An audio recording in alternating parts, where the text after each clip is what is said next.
चलो।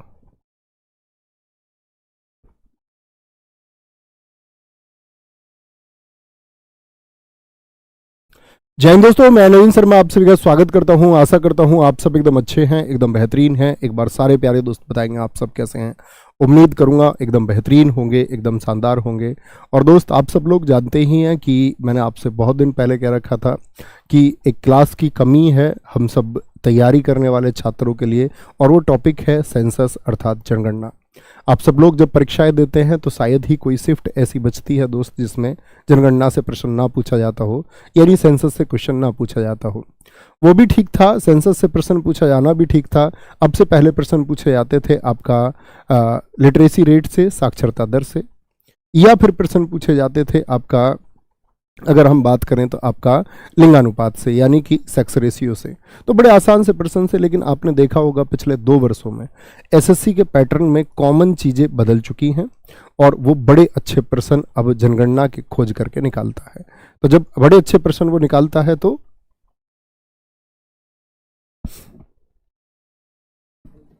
बड़े अच्छे जब वो आपका इनको निकालता है तो आप लोगों को मेरी आवाज़ शायद पहुंच रही होगी। अभी सीन 2 लगा हुआ है, मेरे पिक्चर गायब होगी, लेकिन मैं आप लोगों को बता देना चाहता हूं कि ये पीडीएफ को एक को चेंज कर रहे हैं, क्योंकि वो 2 पीडीएफ है। और इतना लंबा समय दोस्त इसमें लगा है डेटा को तैयार करने में, और शायद आपको देखने में भी डेटा बड़ा लगेगा, लेकिन आप लोगों को ध्यान देना है उस एक चीज़ पर कि मैं आपको क्या मार्क करके बता रहा हूँ कि आपको कौन सी चीज़ें याद रखनी है। और अपने शॉर्ट नोट्स आप लोग बनाएंगे, और उन शॉर्ट नोट्स को आप लोगों को रिवाइज करना है बार बार। कभी भी एग्जाम देने आप जाएंगे तो आप रिवाइज करेंगे, ठीक है। तो एक बार थम्स अप करके बताइए कि सब लोग तैयार हैं, सारे लोग तैयार हैं इस सेंसस की क्लास के लिए। पीडीएफ आपको रोजगार विद अंकित एप्लीकेशन पर, या आप सब लोगों के जो बैच है उन बैचेज में इस क्लास के साथ में आपको पीडीएफ मिल जाएगी, ठीक है। जो आपकी बोर्ड पीडीएफ है, बोर्ड पीडीएफ आपको मिलेगी। और बाकी फ्री पीडीएफ सेक्शन में भी जिन दोस्तों के पास कोई बैच नहीं है तो वो फ्री पीडीएफ सेक्शन में जाएंगे हमारे में, वहाँ से उस पीडीएफ को वो डाउनलोड कर सकते हैं, ठीक है। तो तैयार है भाई साहब, इतिहास से लेकर के जनगणना कैसे पूरी दुनिया में या फिर भारत में और 2011 के डेटा तक आएंगे। मैं प्रयास करूंगा कि शायद ये कक्षा हमारी 2 घंटे की दोस्त रहेगी, और 2 घंटे मैं आपको पढ़ा पाऊँ, क्योंकि पहली बात तो मैं उस हालत में नहीं हूँ कि शायद मैं आपको, और कोशिश करेंगे कक्षा बीच में ना बंद करनी पड़े, ठीक है। लेकिन अगर किसी कारणवश आपकी कक्षा बीच में बंद हो जाती है तो फिर रियली सॉरी है, फिर आगे कभी और कंटिन्यू करना होगा। तो प्रयास करेंगे, उम्मीद करूँगा आप सबकी शक्ति की वजह से हम इसको पूरा कर पाएंगे, ठीक है। तो इतिहास से लेकर के वर्तमान तक शुरू करते हैं एक बार। तो दोस्त, बहुत ध्यान से आप लोग मेरी बातें देखते हुए चलना। प्राचीन काल में जनगणना का प्रमाण रोमन साम्राज्य के कैडेस्ट्रल सर्वे, यानी एक आपका रोमन साम्राज्य था, तो जो आपका रोमन साम्राज्य था वहाँ पर एक सर्वे हुआ लोगों को गिनने के लिए। तो जनगणना का सबसे पहले जो सर्वे हुआ उसको क्या कहा जाता है? कैडेस्ट्रल सर्वे कहा जाता है। मुगल काल में, अगर आपसे कभी प्रश्न पूछेगा मुगल काल में जनगणना के बारे में उल्लेख किस ग्रंथ में मिलता है, तो आप कहेंगे मुगल काल में अबुल फजल द्वारा रचित आईने अकबरी 1595-96 में आपका जनगणना का उल्लेख मिलता है। आधुनिक पद्धति से सर्वप्रथम जनगणना 1794 में स्वीडन द्वारा। सबसे इंपॉर्टेंट डेटा आपको ये याद रखना है। क्या पूछा जाएगा? वह कौन सा देश है जिसने सबसे पहले, वह कौन सा देश है जिसने सबसे पहले जनगणना, भाई साहब पेन क्यों नहीं चल रहा है ये, क्या बोलेंगे? पूछा जाएगा वह कौन सा देश है जिसने सबसे पहले, तो ये बहुत इंपॉर्टेंट डेटा हुआ, ठीक है। तो क्या बोलना है? सबसे पहले जनगणना किस देश में हुई? 1749 स्वीडन में हुई, याद रखना है, ठीक है। क्या बोलोगे? सारे दोस्त आंसर करते रहे बस मेरे साथ, छोटे छोटे आंसर। सबसे पहले किस देश में, तो क्या बोलोगे? स्वीडन में। कोई भी भाई साहब बड़े कमेंट ना करे प्लीज, रिक्वेस्ट है आप सारे लोगों से, ठीक है। आगे आएंगे। दशकीय जनगणना। देखो, दशकीय जनगणना से क्या मतलब होता है? हमारे देश में जनगणना कैसी होती है? अभी हमारे देश में जनगणना हुई थी 2011 में, उससे पहले जनगणना कब हुई थी? तो आप कहेंगे भैया 2001 में हुई थी। मैं बोलूँ 2001 से पहले जनगणना कब हुई थी? आप कहेंगे 1991 में हुई थी। यानी कितने वर्षों में जनगणना हो रही है? एक दशक में, 10 वर्षों में।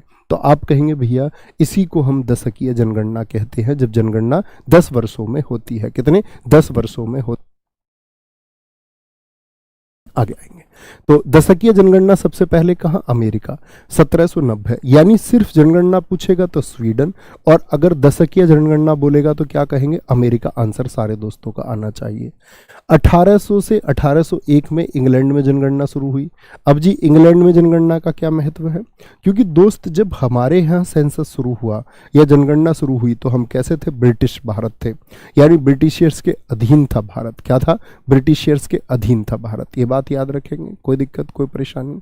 तो क्या बोला मैंने? सबसे पहले अगर सेंसस की मैं बात करूंगा तो क्या आंसर करेंगे? सभी दोस्त कहेंगे जी स्वीडन में, ठीक है। लेकिन मैं आपसे बोलूं दशकीय यानी 10 वर्षों में, डेसिनियल की अगर हम बात करें तो दशकीय सबसे पहले कहां पर? यूएसए में। क्या बोलोगे? अमेरिका में। और अगर मैं बात करूं ब्रिटिश भारत चूंकि रहा, ब्रिटेन में कब आपका? तो सन 1800 में, ठीक है। ओके, भारत में जनगणना का क्या इतिहास है वो समझना होगा। देखेंगे जरा ध्यान से।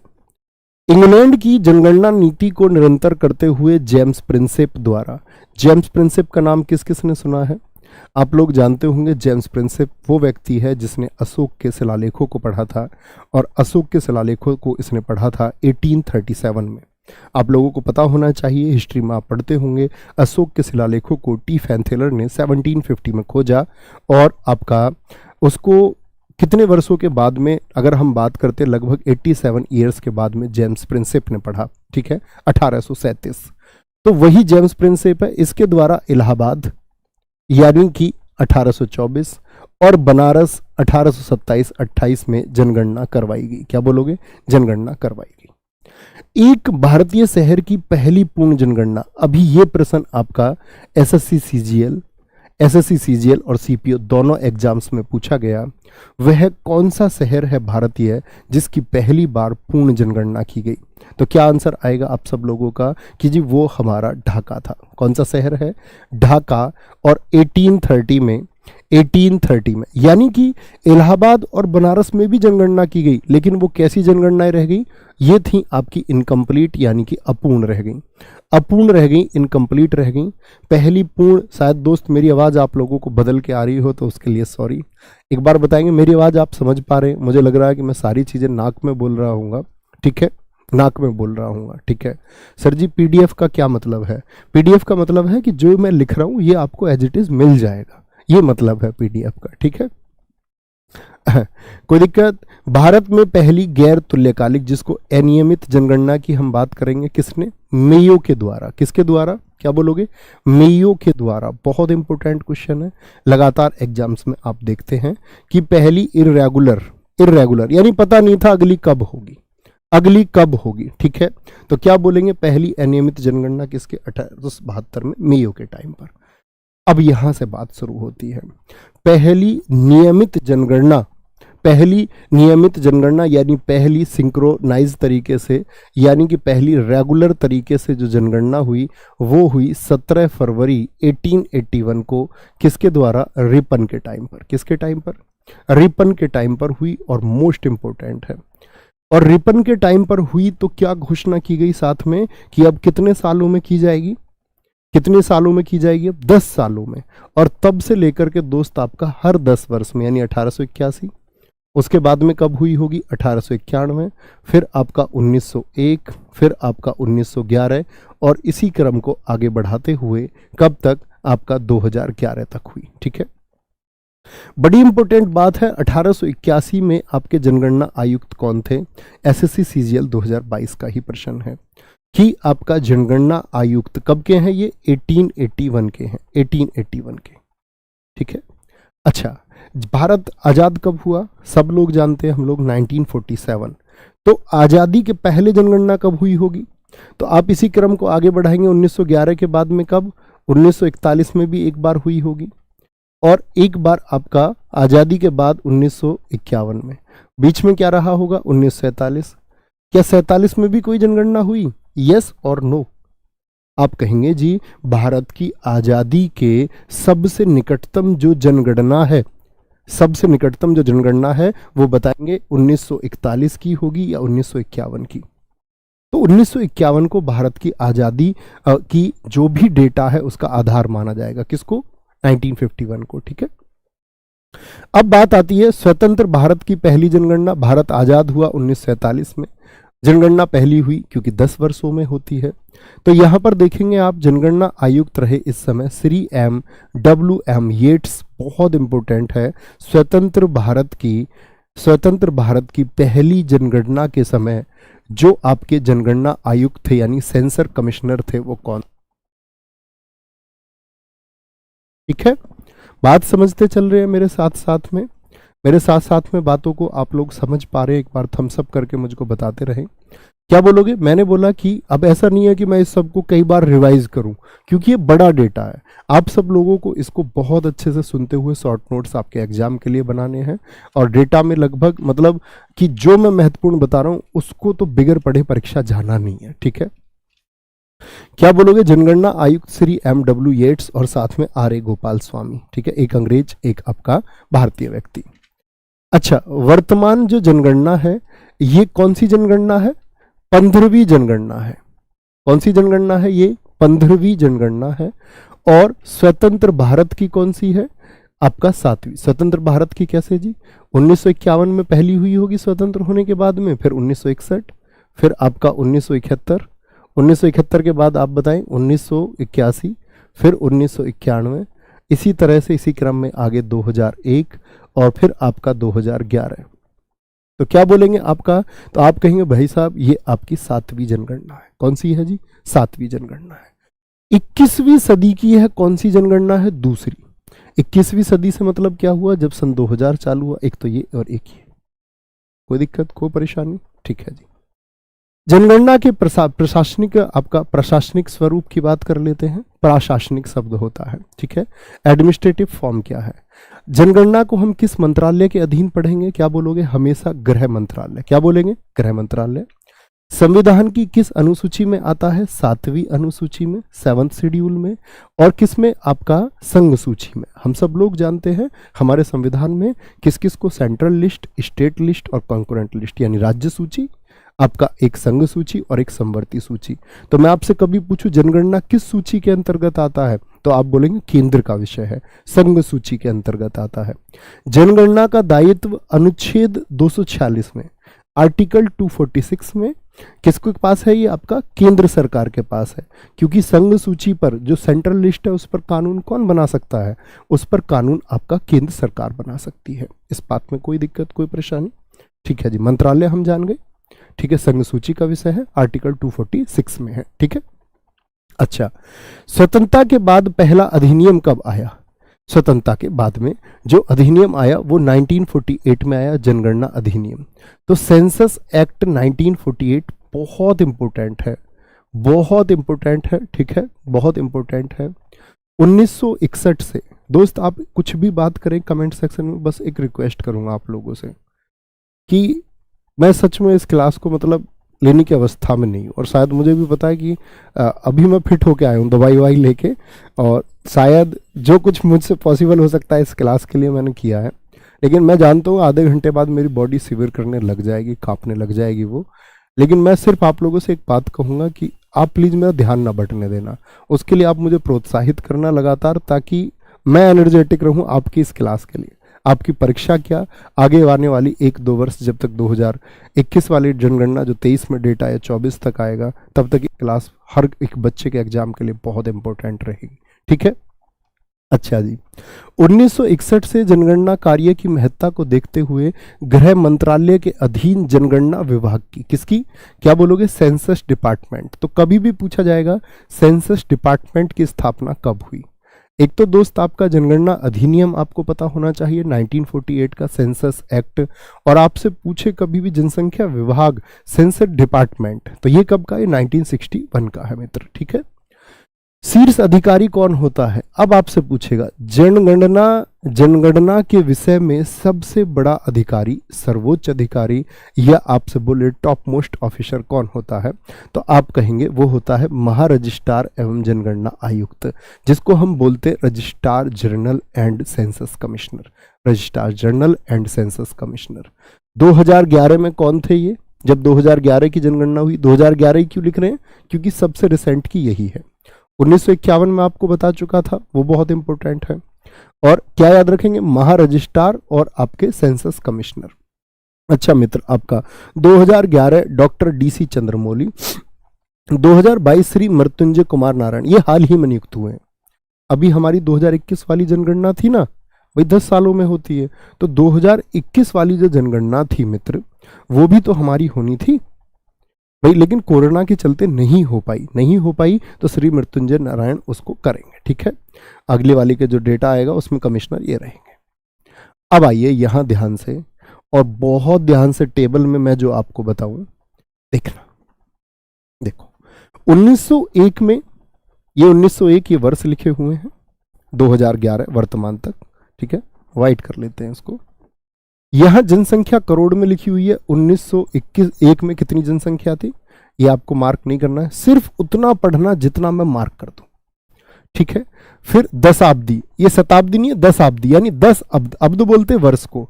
10 वर्षों में कितना अंतर आया करोड़ में, और ये प्रतिशत वृद्धि दर है। टेबल को देखना, सब कुछ पॉजिटिव है, सिर्फ एक ही वर्ष ऐसा है जिसमें आपको नेगेटिव साइन दिखता है, यानी कि वह कौन सा वर्ष है, तो आप कहेंगे आगे की तरफ बढ़ रहे हैं। तो नेगेटिव ग्रोथ सिर्फ एक बार होती है, 1911 से 21। एकमात्र ये आपका जनगणना रही जिसमें जनसंख्या घटी, मतलब जनसंख्या से हम इतना परेशान है, इतना बढ़ रही है, लेकिन एक दशक ऐसा भी रहा है जिसमें जनसंख्या घटी है। एक दशक ऐसा भी रहा है जिसमें जनसंख्या घटी है। बोलेंगे कौन सा, तो आप कहेंगे वो दशक है 1911 से 1921। इसके बाद में जनसंख्या बहुत तेजी से फिर बढ़नी शुरू हुई। इसके बाद में मैं आपको भी सारा डिटेल बताऊंगा टोटल। ठीक है, अच्छा अब यहां पर देखो, एक सबसे ज्यादा प्रतिशत में किस वर्ष में दिखता है आपको, सबसे ज्यादा, तो आप कहेंगे भैया ये वाला प्रतिशत सबसे ज्यादा है, यानी ये प्रतिशत किस वर्ष के लिए रहा होगा, 1961 से लेकर के 71 तक। क्या बोलोगे, सर्वाधिक दशकीय प्रतिशत वृद्धि हुई। वह कौन सा वर्ष है जिसमें सबसे ज्यादा दशकीय वृद्धि हुई थी, सबसे ज्यादा दशकीय वृद्धि, तो कौन सा सेशन है, क्या बोलोगे, कौन सा दशक था, तो सारे दोस्तों का आंसर आएगा 1961 से 71, उसमें 24.80। क्या बोलोगे, 24.80, ये सबसे ज्यादा प्रतिशत है। अच्छा जी, ये बात समझ में आ गई। इतनी बात में किसी को कोई दिक्कत, कोई परेशानी? अगर मैं बात करूं करोड़ में जनसंख्या, देखना आप सोचते होंगे 2001 से 2011 तक तो सबसे ज्यादा बढ़ी होगी, लेकिन यहां जनसंख्या कम बढ़ी है। ये जनसंख्या है करोड़ में, 18 करोड़ 23 लाख। सबसे ज्यादा करोड़ में जनसंख्या कब बढ़ी, तो आप कहेंगे 1991 से 2001 में सर्वाधिक करोड़ में वृद्धि हुई। आपसे प्रश्न पूछा जाएगा सर्वाधिक करोड़ में वृद्धि कब हुई है, तो क्या बोलोगे, सिर्फ ये 3 चीजें याद रख लेनी है। और चौथी चीज मैं आपको बताऊंगा। मुझे बताइए, भारत जब आजाद हुआ तो जनसंख्या कितनी थी, तो आप कहेंगे भैया ये तो 1951 में है, तो आप ये मान सकते हैं कि 1947 में जनसंख्या लगभग 35 करोड़ रही होगी। आज जनसंख्या कितनी है, इसीलिए प्रश्न ये भी पूछता है आपसे कि भारत की आजादी के समय भारत की जनसंख्या कितनी थी, और पूछता है आज कितने गुना जनसंख्या बढ़ गई है। अभी आपसे CHSL में भी पूछा गया था कि भारत की आजादी के बाद से आज तक भारत की जनसंख्या कितने गुना बढ़ी है। विकल्प था 2 गुना, एक विकल्प था 3 गुना, एक विकल्प था 4 गुना, और एक विकल्प था आपका दोस्त, सारे दोस्त बोलेंगे कि 3.5 गुना। तो क्या बोलेंगे, कितने गुना बढ़ गई है लगभग, आप सब बता सकते हैं कितने गुना बढ़ गई है, तो 36 तिया 108 होते हैं।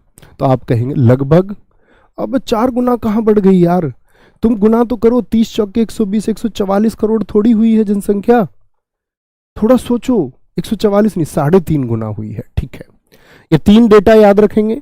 चौथा डेटा भारत की आजादी के समय की बात है। ये क्या बोलोगे, आजादी के समय की बात है, याद रखेंगे जी भाई साहब? हाँ भैया याद रखेंगे, कोई दिक्कत नहीं है। ठीक है, आगे आते हैं। अब इसी बात को जो हमने डेटा भी पढ़ा था उसका विश्लेषण करते हैं। भारत मूलतः गांवों का देश है। इस देश में कुल क्या बोलोगे 6,40,930 गांव हैं। ठीक है, क्या बोलोगे कितने गांव हैं हमारे देश में? 6,40,000 गांव हैं, जहां देश की 68.9%, कितने प्रतिशत लोग हैं हमारे गांव, हमारे देश के जो गांवों में रहते हैं? ग्रामीण जनसंख्या 68.9% है। भारत की जनसंख्या 1901 में 23.8 करोड़ थी। ये सब बातें आपको नहीं पढ़नी है, आपको सिर्फ यहां पर एक बात पढ़नी है, क्या? वर्तमान में भारत की जनसंख्या की दशकीय वृद्धि 17.70% है। क्या बोलोगे? 17.70% है, जबकि वार्षिक वृद्धि दर 1.64% है। ये क्या है भैया वार्षिक वृद्धि दर? देखो, हमारे देश की जनसंख्या 2001 में कुछ थी, तो 2001 से 2002 में भी तो बढ़ी होगी ना कुछ, या सीधे 2011 में ही बढ़ी? तो आप कहेंगे नहीं भैया, हर साल भी बढ़ी होगी। तो हर साल वो किस वृद्धि से बढ़ रही थी? वो 1.4। ये वार्षिक है। क्या बोलोगे? वार्षिक है। समझ गए मेरी बात? हम सब करें एक बार, जैसे ब्याज आप काउंट करते हैं मैथ के सवालों को करते समय। तो सबसे पहले कि भारत की जनसंख्या 102 करोड़ कब थी? 102 करोड़ थी 2001 में। क्या बोलोगे? 2001 में, ऊपर ही लिखा हुआ है। और वर्तमान में कितनी होगी? 121 करोड़। तो कितने प्रतिशत बढ़ी है? 17.70% बढ़ी है। ठीक है, आगे आते हैं। 1911 से 21 के दशक में जनसंख्या में, मैंने क्या बताया था? जनसंख्या में, शायद क्लास में भाई साहब कोई दिक्कत हुई है, एक बार आप सब लोगों का मैं कमेंट देखना चाहूंगा कि आप सब लोग क्लास से जुड़ गए हैं। अभी शायद आप सब लोगों तक मेरी आवाज पहुंच रही होगी, एक बार बोलेंगे? नहीं, सारे बच्चे बफ लिख रहे हैं। ओके, अभी ठीक है। ओके, मैंने बोला सिर्फ एक ही दशक ऐसा रहा जिसमें आपका क्या हो गया? जनसंख्या, ठीक है, जिसके कारण अकाल और महामारियों का प्रकोप था, जिसके चलते मृत्यु दर क्या हो गई? अधिक हो गई। 1921 के पश्चात देश की जनसंख्या में तीव्र गति से वृद्धि हुई, इसीलिए 1921 को जनसंख्या के इतिहास में महान विभाजक वर्ष, ग्रेट डिवाइडिंग ईयर। समझ गए मित्र? 1921 यानी कि 1911 से 21 ही एकमात्र था कि जनसंख्या घटी, और उसके बाद तो लगातार बढ़ी है। हम लोगों ने लगातार, आपका ऐसे समझो, लगातार प्रजनन प्रक्रिया को बहुत बड़े स्तर पर बढ़ाया, और बढ़ते बढ़ते बढ़ते बढ़ते, इसीलिए इसको क्या बोला गया? ग्रेट डिवाइडिंग ईयर कहा गया, जो विभाजन करता है। अच्छा, अब देखते हैं कौन से राज्य हैं। जनसंख्या, इस सब का स्क्रीनशॉट आप लेते रहना प्लीज। जनसंख्या वृद्धि दर वाले शीर्ष 5 राज्य कौन से हैं? ऐसे कौन से 5 राज्य हैं या केंद्र शासित प्रदेश हैं जहां जनसंख्या वृद्धि सबसे ज्यादा हुई है? जनसंख्या वृद्धि सबसे ज्यादा हुई है, बोलेंगे एक बार। दादरा और नागर हवेली, ये याद रखना सिर्फ, दादरा और नागर हवेली, जिसमें कितने प्रतिशत जनसंख्या बढ़ी है? तो क्या बोलोगे? आपका दादरा और नागर हवेली, क्योंकि दादरा और नागर हवेली यूटी या स्टेट? यूटी या स्टेट? दमन और दीव यूटी या स्टेट? क्या बोलोगे? यूटी। पुडुचेरी, भाई साहब आप इसको क्यों नहीं करते ठीक? बच्चे कह रहे हैं तो बुलाओ ना उसको, उनको क्लास दिख पा रही है या नहीं दिख पा रही है? ठीक है, सारे दोस्तों का आंसर आया यूटी। पुडुचेरी क्या है? यूटी है। मेघालय क्या है? आपका स्टेट है। अब बात आएगी सर्वाधिक जन,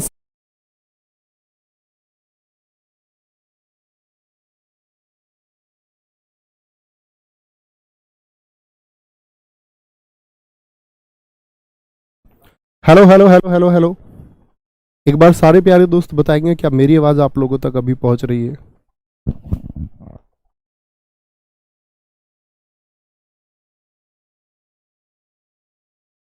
हेलो हेलो हेलो हेलो, एक बार सारे प्यारे दोस्त बताएंगे क्या मेरी आवाज अभी आप लोगों तक पास पहुंच रही है?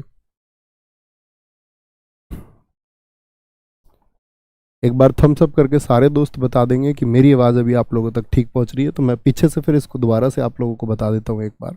मैंने कहा जनसंख्या वृद्धि दर वाले शीर्ष 5 राज्य, तो एक तो यूटी हो गया, दादरा नागर हवेली सबसे ज्यादा प्रतिशत वृद्धि हुई 55.58 की, और मेघालय में, राज्य में, ये बात याद रख लेना। बाकी आपको भूलना है कुछ तो आप भूल सकते हैं, लेकिन मेघालय और दादरा नागर हवेली का नाम नहीं भूलना है। ठीक है मित्र? अच्छा, न्यूनतम का मतलब सबसे कम प्रतिशत वृद्धि कहां पर हुई? नागालैंड की बात करेंगे, नागालैंड में प्रतिशत वृद्धि देखो, इतना प्रश्न पूछा है ना एसएससी ने, बार बार पूछा है कि वह एकमात्र राज्य कौन सा है जिसमें प्रतिशत वृद्धि ऋणात्मक रही है, नेगेटिव रही, यानी जनसंख्या बढ़ने की बजाय घटी है। ऐसा एकमात्र राज्य कौन सा है? तो आप कहेंगे ऐसा एकमात्र राज्य मित्र आपका नागालैंड है। क्या बोलोगे? नागालैंड है। ठीक है, ये बात याद रख लेनी है, बार बार प्रश्न मैंने आपको कराया भी है प्रैक्टिस सेशंस में। केरल, क्या बोलोगे? नागालैंड स्टेट ही है। क्या बोलोगे? नागालैंड एक स्टेट ही है, तो नागालैंड हो गया स्टेट इसमें। लेकिन अगर हम बात करें लक्षद्वीप, क्या है आपका? एक यूटी है। तो वह यूटी यानी वह केंद्र शासित प्रदेश कौन सा है जिसमें न्यूनतम जनसंख्या वृद्धि दर रही? तो लक्षद्वीप और नागालैंड, ये दोनों आपके मुख्य बिंदु होने चाहिए। ठीक है, दोनों मुख्य बिंदु होने चाहिए। ठीक है, आगे आते हैं। प्रशासनिक आंकड़ा क्या कहता है आपका? प्रशासनिक आंकड़ा क्या कहता है? हमारे देश में जिलों की संख्या कितनी है? तो 640 है। उप जिले यानी सब डिस्ट्रिक्ट जिनको हम कहते हैं, सब डिस्ट्रिक्ट की संख्या कितनी है? 5924 है। हमारे यहाँ सिटीज की संख्या कितनी है? क्या बोलोगे? नगरों की संख्या कितनी है? तो 7933 है, 7933 है। ठीक है, वैधानिक यानी कि जिनको एक नगर का दर्जा प्राप्त है तो उनको हम बोलते हैं 4041 यानी गवर्नमेंट की तरफ से।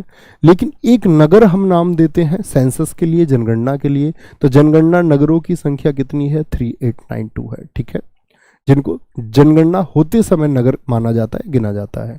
गांवों की संख्या मैंने आपको बताई थी। अब मेरा आपसे एक क्वेश्चन अगर आपने ध्यान दिया था तो आप मुझे बताएं भारत में कितने प्रतिशत लोग हैं जो गांवों में निवास करते हैं? लगभग का एक डेटा बताइए, लगभग का। अभी मेरी आवाज आप लोगों तक ठीक पहुंच रही होगी, है ना? चलो भाई आगे आते हैं। जनगणना 2011 का जनगणना काल 9 फरवरी 2011 से 28 फरवरी 2011 थी। जनगणना 2011 की संदर्भ तिथि 1 मार्च 2011 की मध्य रात्रि यानी कि रात 12 बजे निर्धारित की गई थी कि इस समय हमको डेटा देना है। ज्ञातव्य है कि आपका जनगणना 2011 का आयोजन भारत के महारजिस्ट्रार एवं जनगणना आयुक्त कौन थे? Doctor C Chandramouli. ये कब है? ये 2011 में है। सिर्फ इतनी ही बात याद रख लेनी है, 2011 में कौन? चंद्रमौली थे। इनके निर्देशन में संपन्न हुआ। और 2001 की जनगणना कार्य जयंत कुमार बंठिया, ये 2001 में थे, आपको याद करने की जरूरत नहीं है। ठीक है, बात है कि 2011 किसके? चंद्रमौली के संपन्न में हुआ। अब यहां पर ध्यान से इस डेटा को देखिए 2011 का। यहां पर मैं आपको कुछ चीजें समझाने का और फिर उनको हम विस्तार से पढ़ेंगे। देखिए जनगणना किसके हैं? ये 2001 के आंकड़े हैं, ये 2011 के आंकड़े हैं। तो आपको 2001 के आंकड़े नहीं पढ़ने हैं, 2001 का कौन सा आंकड़ा पढ़ना है वो मैं आपको बताऊंगा। ठीक है, अच्छा देखना जरा ध्यान से। 2011 में हमारे देश की जनसंख्या कितनी है? 121 करोड़। क्या बोलोगे? 121 करोड़ लगभग। ठीक है, 121 करोड़ 8,54,977 ये एग्जैक्ट डेटा है। अच्छा, इसमें पुरुष कितने हैं बोलेंगे? 62 करोड़ हो गए और महिलाएं हैं 58 करोड़ लगभग में हम बात करेंगे। ठीक है, अच्छा जी, ये अंतर किसका बात का लिखा हुआ है कि पहले हम 102 करोड़ थे, अभी 121 करोड़ हो गए, तो कितना बढ़ गए? लगभग 18 करोड़ 21 लाख बढ़ गए। अंतर पर भी ध्यान नहीं देना। सबसे इंपॉर्टेंट बात है ये, इसको मार्क करना कि 0 से 6 आयु के बीच की जो हमारी जनसंख्या है वो कितने प्रतिशत है? क्या बोलोगे? वो संख्या में तो 16 करोड़ हैं, संख्या में तो 16 करोड़ हैं लगभग, लेकिन प्रतिशत में कितने हैं ये बात महत्वपूर्ण है। यानी 2011 में 0 से 6 वर्ष के बीच की जो आयु है उसकी जनगणना कितने प्रतिशत में आएगी? 13.60%। ठीक है, अच्छा नगरों में कितने लोग रहते हैं हमारे देश में? 31.10%, क्योंकि 68 पॉइंट कितने रहते थे गांवों में? क्या बोला था? 68.9% ये कहां पर रहते हैं? तो इतने लोग जब देश के गांव में रहेंगे तो बाकी बचे हुए तो शहरों में रहेंगे। तो शहरों में कितने रहेंगे? 31.10। ये डेटा बहुत पुराना है, आप जानते भी हैं इसको, बहुत दिन से पढ़ भी रहे होंगे। कितनी वृद्धि हुई? 17.7 की वृद्धि हुई। वार्षिक वृद्धि मैं आपको बता ही चुका, 1.64 की हुई। साक्षरता हमारे देश की कितनी है? लगभग 74% में। एग्जैक्ट डेटा कितने बच्चे बता सकते हैं? पुरुष साक्षरता हमारी कितनी रही है? 82.04। कितना? ये मेल की है, मेल की। फीमेल की 65 लगभग में याद करो, ऐसा नहीं कि दशमलव के बाद के अंकों को भी एकदम से पक्का याद करना है। तो क्या बोलोगे? 65.46। ठीक है। जनघनत्व 2011 में क्या रहा है हमारा? 382 रहा है। ये बहुत इंपॉर्टेंट डेटा है। ठीक है। अब इंपॉर्टेंट बात आएगी कि 2001 का ये डेटा याद रखना है। मैं आपसे पूछूं कि 2011 में जो हमारा पॉपुलेशन डेंसिटी था, जनघनत्व था, वो 382 कितना बढ़ करके हुआ था? तो कितना बढ़ गया था? 57 बढ़ करके हुआ था। और यहां पर ये डेटा याद रखना है। क्या बोलोगे? क्योंकि हम कहेंगे 2001 में पॉपुलेशन डेंसिटी थी 325। कितनी थी मित्र? 325 थी और अभी 382। ये तो सब लोग जानते होंगे, 382। ठीक है। 1951 की जनसंख्या से तुलना कर लेते हैं। 1951 से क्यों तुलना करते हैं? क्योंकि आज़ादी के समय की जनगणना है। क्या बोलोगे? ये हमारा इंडिपेंडेंस का टाइम है, आज़ादी के समय से। क्या क्या तुलना एसएससी पूछता है इसमें, या कोई भी वनडे एग्जाम आप कभी देखोगे ना, आप दोस्त कभी भी आप कोई लोक सेवा आयोग की परीक्षा भी देंगे तो वो भी सीसैट जैसा एग्जाम भी अधूरा नहीं है, वहां भी आपको सेंसस का प्रश्न मिलेगा ही मिलेगा। जनसंख्या 1951 में कितनी थी आपका? 36 करोड़। इस पर हम बात कर चुके। मुझे बताइए कितने गुना हुई? तो आप लोगों ने बोला लगभग 3.5 गुना हुई। साक्षरता हमारे देश की कितनी थी? बोले 18%। आज हमारी साक्षरता कितनी है? तो ये प्रश्न आपसे पूछा जाए साक्षरता लगभग कितने गुना हो गई? 18 चौक 72। तो आप कहेंगे भैया 4 गुने से ज्यादा हो गई। कितनी होगी? 4 गुने से ज्यादा। आजादी के बाद में हम अपनी साक्षरता को लगभग 4 गुना कर पाए हैं, यानी हम अच्छे ग्रोथ कर रहे हैं। जनघनत्व था हमारा आजादी के समय 117, अभी कितना बताया? 382। तो कितने गुना हो गया जरा बोले, कितने गुना? क्या बोलेंगे? 3 गुने से ज्यादा हो गया। कितना हो गया? 3 गुने से ज्यादा हो गया। इवन बोले तो 3.5 गुना लगभग हो गया। कह सकते हैं हम इसको 3.5 गुना, यानी बिल्कुल बोल सकते हैं। तो 1751 और उसका आधा कर रहे, नहीं आधा तो नहीं होगा, ज्यादा चाहिए, फिर 400 के पार वैल्यू चली जाएगी। 3 गुना ही ठीक होगा। लिंगानुपात हमारा 1951 में कितना था? 946 था, 946 था। और अभी कितना हो गया है? 943 लिंगानुपात। तो लिंगानुपात आजादी के बाद से घटा या बढ़ा? अब बहुत सारे लोग सोचेंगे लिंगानुपात क्या होता है। इस कक्षा में हम सारी चीज़ों पर चर्चा करेंगे कि घनत्व कितने प्रकार के होते हैं। ठीक है। लिंगानुपात क्या होता है मैं आपको भी बता दूं कि लिंगानुपात होता है 1000 पुरुषों पर कितनी महिलाएं हैं, 1000 मेल्स पर कितनी फीमेल्स हैं। तो अभी है 943, यानी भैया शादी कितने लोगों की नहीं होगी? तो क्या बोलेंगे आप लोग यहाँ पर? कहेंगे कि 57 ऐसे रह जाएंगे भैया जिनकी शादी नहीं होगी। देश में अब से पहले अच्छे हालात थे 1951 में। ठीक है। अच्छा आगे चलेंगे, यहां देखना। अब लिंगानुपात की बात पर आएंगे। पढ़िए, जनसंख्या की लिंग संरचना को किसी अनुपात में व्यक्त करना लिंगानुपात कहलाता है। भारत में यह अनुपात प्रति 1000 पर स्त्रियों की संख्या, कितने पर? प्रति 1000 पुरुषों पर स्त्रियों की संख्या, यह क्या हो जाता है? हमारे यहां पर लिंगानुपात हो जाता है भारत में। 2011 के अंतिम भारतीय जनगणना के अनुसार देश का लिंगानुपात कितना है? 943 है, जो यह प्रदर्शित करता है कि भारत में पुरुषों की अपेक्षा यानी तुलना में स्त्रियों की संख्या कम है। वैसे कुछ अपवादों को छोड़कर 1901 से ही लिंगानुपात में कमी की प्रवृत्ति विद्यमान है। 1901 में हमारा लिंगानुपात देखो कितना था? 972। अब ये सब याद नहीं करना है। ठीक है। अब आगे आते हैं बात पर। ये वर्ष दर डेटा हुआ, इस डेटा को आपको देखना है, ध्यान से देखना। लिंगानुपात यानी कि सेक्स रेशियो की बात करें तो 1000 कौन? बोलो भाई, क्या बोला मैंने? 1000 पुरुषों पर कितनी स्त्रियां होंगी या कितनी महिलाएं होंगी? या मैं बोलूं 1000 मेल्स पर कितनी फीमेल्स होंगी? अच्छा बताएं, सबसे बेहतर लिंगानुपात हमारा किस वर्ष था? 1901 से आज तक की बात करें, इस डेटा को देख करके बताइए। आप कहेंगे भैया 1901 में 992 और आजादी के समय कितना बताया था मैंने आपको? 946। तो जितना हम आजादी के समय थे आज भी उसी स्थिति पर हैं लगभग, हाँ या ना? आप कहेंगे हाँ जी। यानी कि कन्याओं के जन्म को हम लोग साक्षरता में तो आगे बढ़ रहे हैं, लेकिन कन्या के लिए जन्म को लेकर के हम लोगों की मानसिकताएं आज भी लगभग वैसी ही हैं। बढ़ते समाज में भी हम आज भी उसी सोच के साथ जीते हैं। तो ये लगभग उससे 1951 के बाद से वहीं घूम रहा है। लेकिन सबसे इंपॉर्टेंट बात यहाँ 2001 का डेटा भी याद रखना होगा। पूछा जाएगा 2001 से लेकर के 2011 तक लिंगानुपात में अंकों में कितनी वृद्धि हुई है, जरा बताएं। अंक में कितनी वृद्धि हुई? तो आप क्या बोलोगे? 10 अंकों की वृद्धि हुई है। कितना? 10 बढ़ गया। कितना बढ़ गया? 10 बढ़ गया। ठीक है। शीर्ष 5 लिंगानुपात वाले राज्य कौन कौन से हैं? एक केरल याद रखो, 5 नहीं याद रखने, सिर्फ 2 याद रखने हैं आपको, केरल और तमिलनाडु। ठीक है।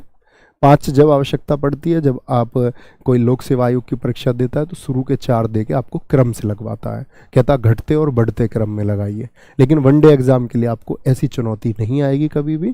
तो केरल का कितना है? 1084 और तमिलनाडु का कितना? 996। न्यूनतम जहां पर महिलाओं की संख्या, न्यूनतम समझ रहे हो ना, मिनिमम है। मिनिमम सेक्स रेशियो कहां पर है? तो क्या बोलोगे? मिनिमम के लिए यानी सबसे कम 879 किस पर होंगे? प्रति 1000 पर। सबसे कम कहां पर है, जरा बताएं मुझे फटाफट से। तो आप कहेंगे भैया ये राज्य है आपका हरियाणा, और बार बार परीक्षाओं में पूछा जाता है जहां बेटियों की संख्या बेटों की तुलना में कम है। ठीक है। अच्छा देखो, जम्मू कश्मीर को ये मत बोल लेना कि राज्य में, 2011 में तो जम्मू कश्मीर राज्य में ही था, क्योंकि 31 अक्टूबर 2019 को उसको यूटी बनाया गया, ये तो सब जानते होंगे। ठीक है। दूसरा कौन सा है जी? जम्मू और कश्मीर है। तो टॉप 2 याद रखने हैं। जहां पर मैं 5 का डेटा दूं वहां पर 2, जहां पर मैं 3 का डेटा दूं वहां पर 1, और जहां पर 2 का डेटा दूं वहां दोनों। ठीक है, ये बात है। ये हमारा याद करने का एक मेथड रहेगा कि भाई आपको चीजें इस तरह से याद रखनी है। शीर्ष लिंगानुपात वाले 5 केंद्र शासित प्रदेश, केंद्र शासित प्रदेश यानी कि यूटी। अब मुझे बताओ स्टेट में कौन कौन हो गए? स्टेट में मुझे बताओ सबसे बड़ा स्टेट कौन सा हो गया? वो केरल हो गया, केरल। ठीक है। फिर कम की बात करें, ज्यादा तो केरल का हो गया 1084। फिर हमने बात की थी स्टेट में हमने बात की थी कम की, तो हरियाणा हमने लिख दिया था 879। तो ये तो हमने स्टेट की बात की थी। अभी हम बात कर रहे हैं किसकी? यूटी की। किसकी बात कर रहे हैं मित्र? यूटी की। तो देखना ध्यान से, यूटी में सबसे ऊपर कौन है? पुडुचेरी है। और दूसरा कौन है आपका? दूसरा है लक्षद्वीप। तो किस में है ये? शीर्ष लिंगानुपात, यानी कि जहां पर सेक्स रेशियो क्या है? ज्यादा है। यानी 1037 महिलाएं ज्यादा हुई पुरुषों से या नहीं? हाँ या ना? हाँ जी, ज्यादा हुई। अगर मैं बात करूं न्यूनतम, न्यूनतम का मतलब क्या हुआ? Minimum sex ratio. क्या बोलोगे? मिनिमम सेक्स रेशियो कहां पर है? देखो, दमन और दीव 618। अब मुझे बताओ राज्य में सबसे कम किसका था? हरियाणा। और यूटी में सबसे कम किसका? दमन और दीव का। किसका? दमन और दीव का। याद रखना है। अब बात आती है शीर्ष लिंगानुपात वाले 2 जिले। राज्य की बात नहीं कर रहा है। जैसे आपने देखा होगा आजकल एक प्रश्न बड़ा चलता है, सर्वाधिक साक्षर जिला कौन सा है, सर्वाधिक कम साक्षर वाला। अब जिले का डेटा बहुत पूछता है। तो शीर्ष लिंगानुपात वाले जो सबसे ज्यादा सेक्स रेशियो वाले कौन कौन है? माहे है, पुडुचेरी। तो पुडुचेरी यूटी है या स्टेट है? यूटी हो गया। तो शीर्ष लिंगानुपात किस में है? यूटी में है, 1176। और अल्मोड़ा उत्तराखंड, ये उत्तराखंड यूटी है या स्टेट है? तो आप कहेंगे स्टेट है। क्या बोलेंगे? आप कहेंगे स्टेट है। ये 1139 है। क्या है मित्र? 1139 है। तो क्या बोलेंगे अगर स्टेट का नाम पूछा जाए कि सर्वाधिक लिंगानुपात वाला जिला कौन सा है किसी राज्य में, तो राज्य में कहेंगे अल्मोड़ा। और अगर यूटी में पूछेगा तो माहे का नाम लेंगे, माहे का। न्यूनतम लिंगानुपात कहाँ का है? दमन का। क्यों बोलोगे? यूटी में। किस में? यूटी में। लेह लद्दाख किसका? आपका, ये भी आपका यूटी ही हो जाता है। उस टाइम पर ये स्टेट था, लेकिन जम्मू और कश्मीर। 0 से 6 आयु वर्ग के शीर्ष लिंगानुपात वाले 5 राज्य। 0 से 6 का मैंने बताया कितने % हमारे यहाँ जनसंख्या निवास करती है, जरा बताएंगे? बोलेंगे अभी फटाफट से। तो अरुणाचल प्रदेश का लिंगानुपात सिर्फ एक याद रख लेना है, अरुणाचल प्रदेश, ठीक है। अरुणाचल प्रदेश, क्या बोलेंगे, अरुणाचल प्रदेश। दोस्त मुझको कोई और सेगमेंट नहीं मिला, हर जगह क्लासेस थी, तो उसके लिए रियली सॉरी कि मैंने आपकी क्लास रखी है 3 बजे का टाइम। मैं खुद क्लास नहीं रखता, अपनी मंडे टू फ्राइडे रखता था, लेकिन आपकी कोई और कक्षा है ना, या तो आप इस वाली कक्षा को बाद में कर लेना जितनी कर पाओ, या किसी और कक्षा को बाद में कर लेना। एक चीज़ तो कर लेना बाद में, पढ़ ही तो रहे हो, एडजस्टमेंट इतना तो करना पड़ेगा, किसी एक को बाद में कर लेना, ठीक है। कोई भी, मैं ये नहीं कहता कि मेरी ही कक्षा करो, आप कोई अन्य कक्षा को चुन सकते हैं, इसको बाद में कर सकते हैं, ठीक है। वो आपको चुनाव करना होगा कि आपके लिए क्या सूटेबल है, ये देखेंगे। 0 से 6 आयु वर्ग के न्यूनतम लिंगानुपात तो ज्यादा किसमें होगा, अरुणाचल में, और न्यूनतम में तो हरियाणा ही है। तो 0 से 6 आयु का भी कहां पर, हरियाणा में ही है। कहां पर, हरियाणा में, ठीक है। 0 से 6 आयु वर्ग के 2 न्यूनतम लिंगानुपात वाले केंद्र शासित प्रदेश। अभी तक हमने बात करी स्टेट की और यूटी की, ऐसे ही केंद्र शासित प्रदेश में हमने क्या ले लिया, पहले तो स्टेट की बात कर रहे थे, अब ये यूटी में आ गए। तो सर्वाधिक पहले तो शीर्ष 2 हो गए, अंडमान और आपका क्या बोलोगे, पुडुचेरी।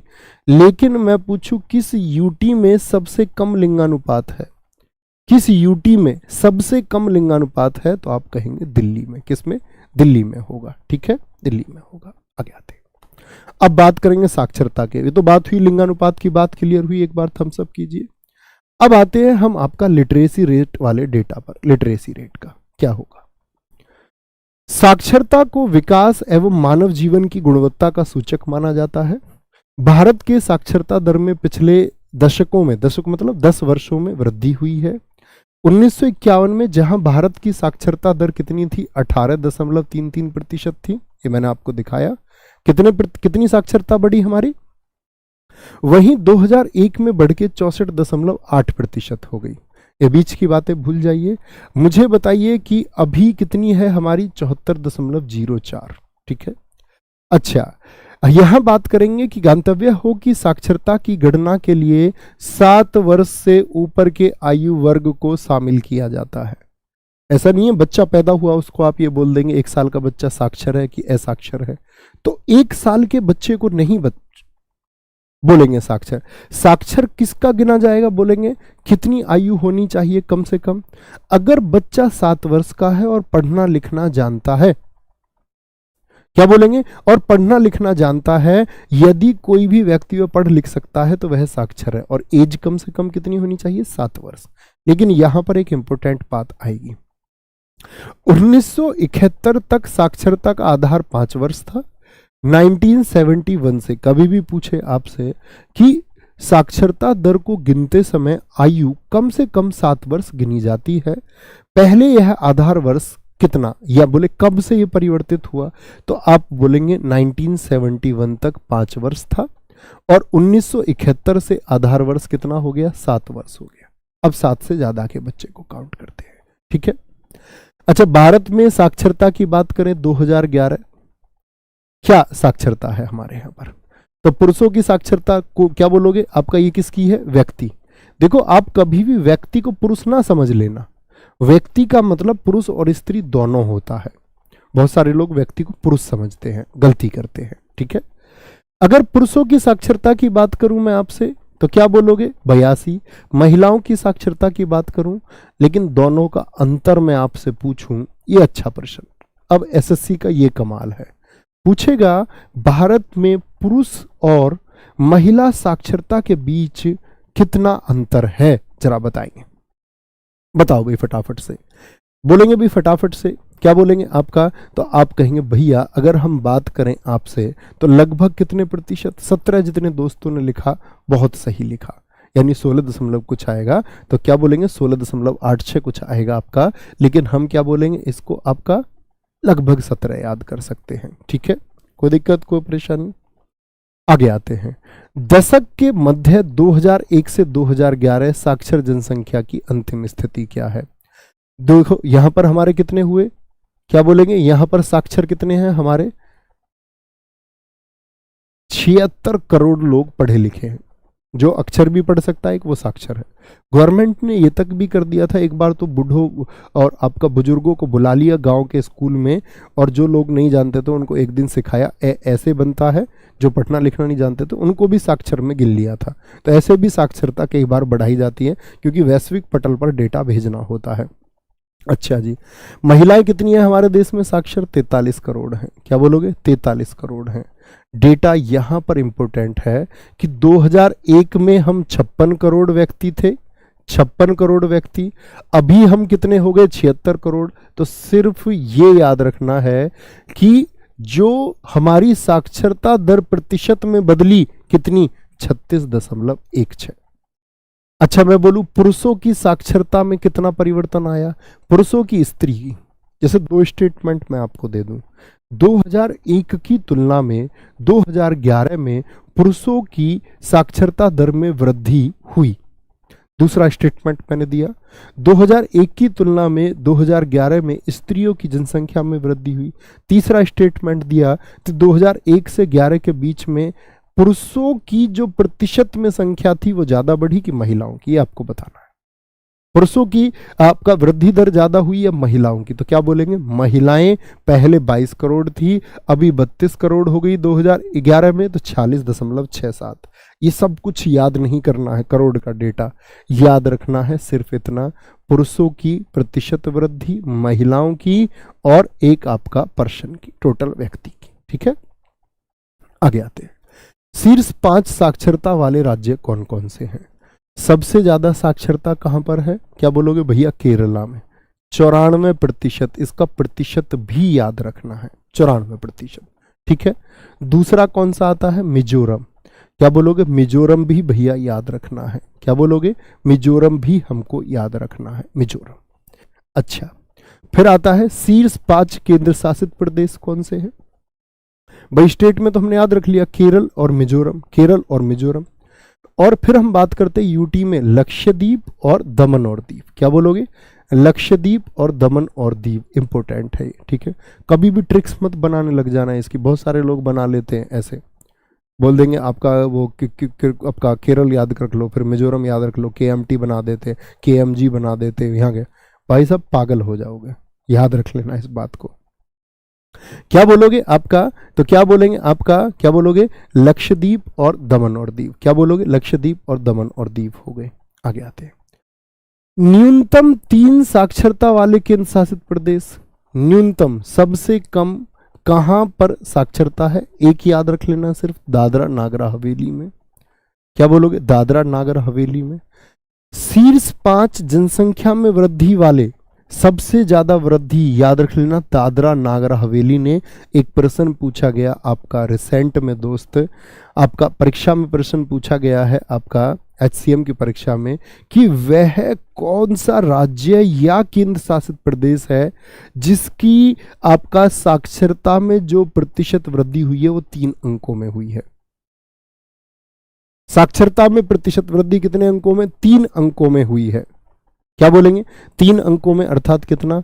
119.46। कौन है ऐसा? दादरा नगर। साक्षरता ही केरल लिख दिया, गलती है।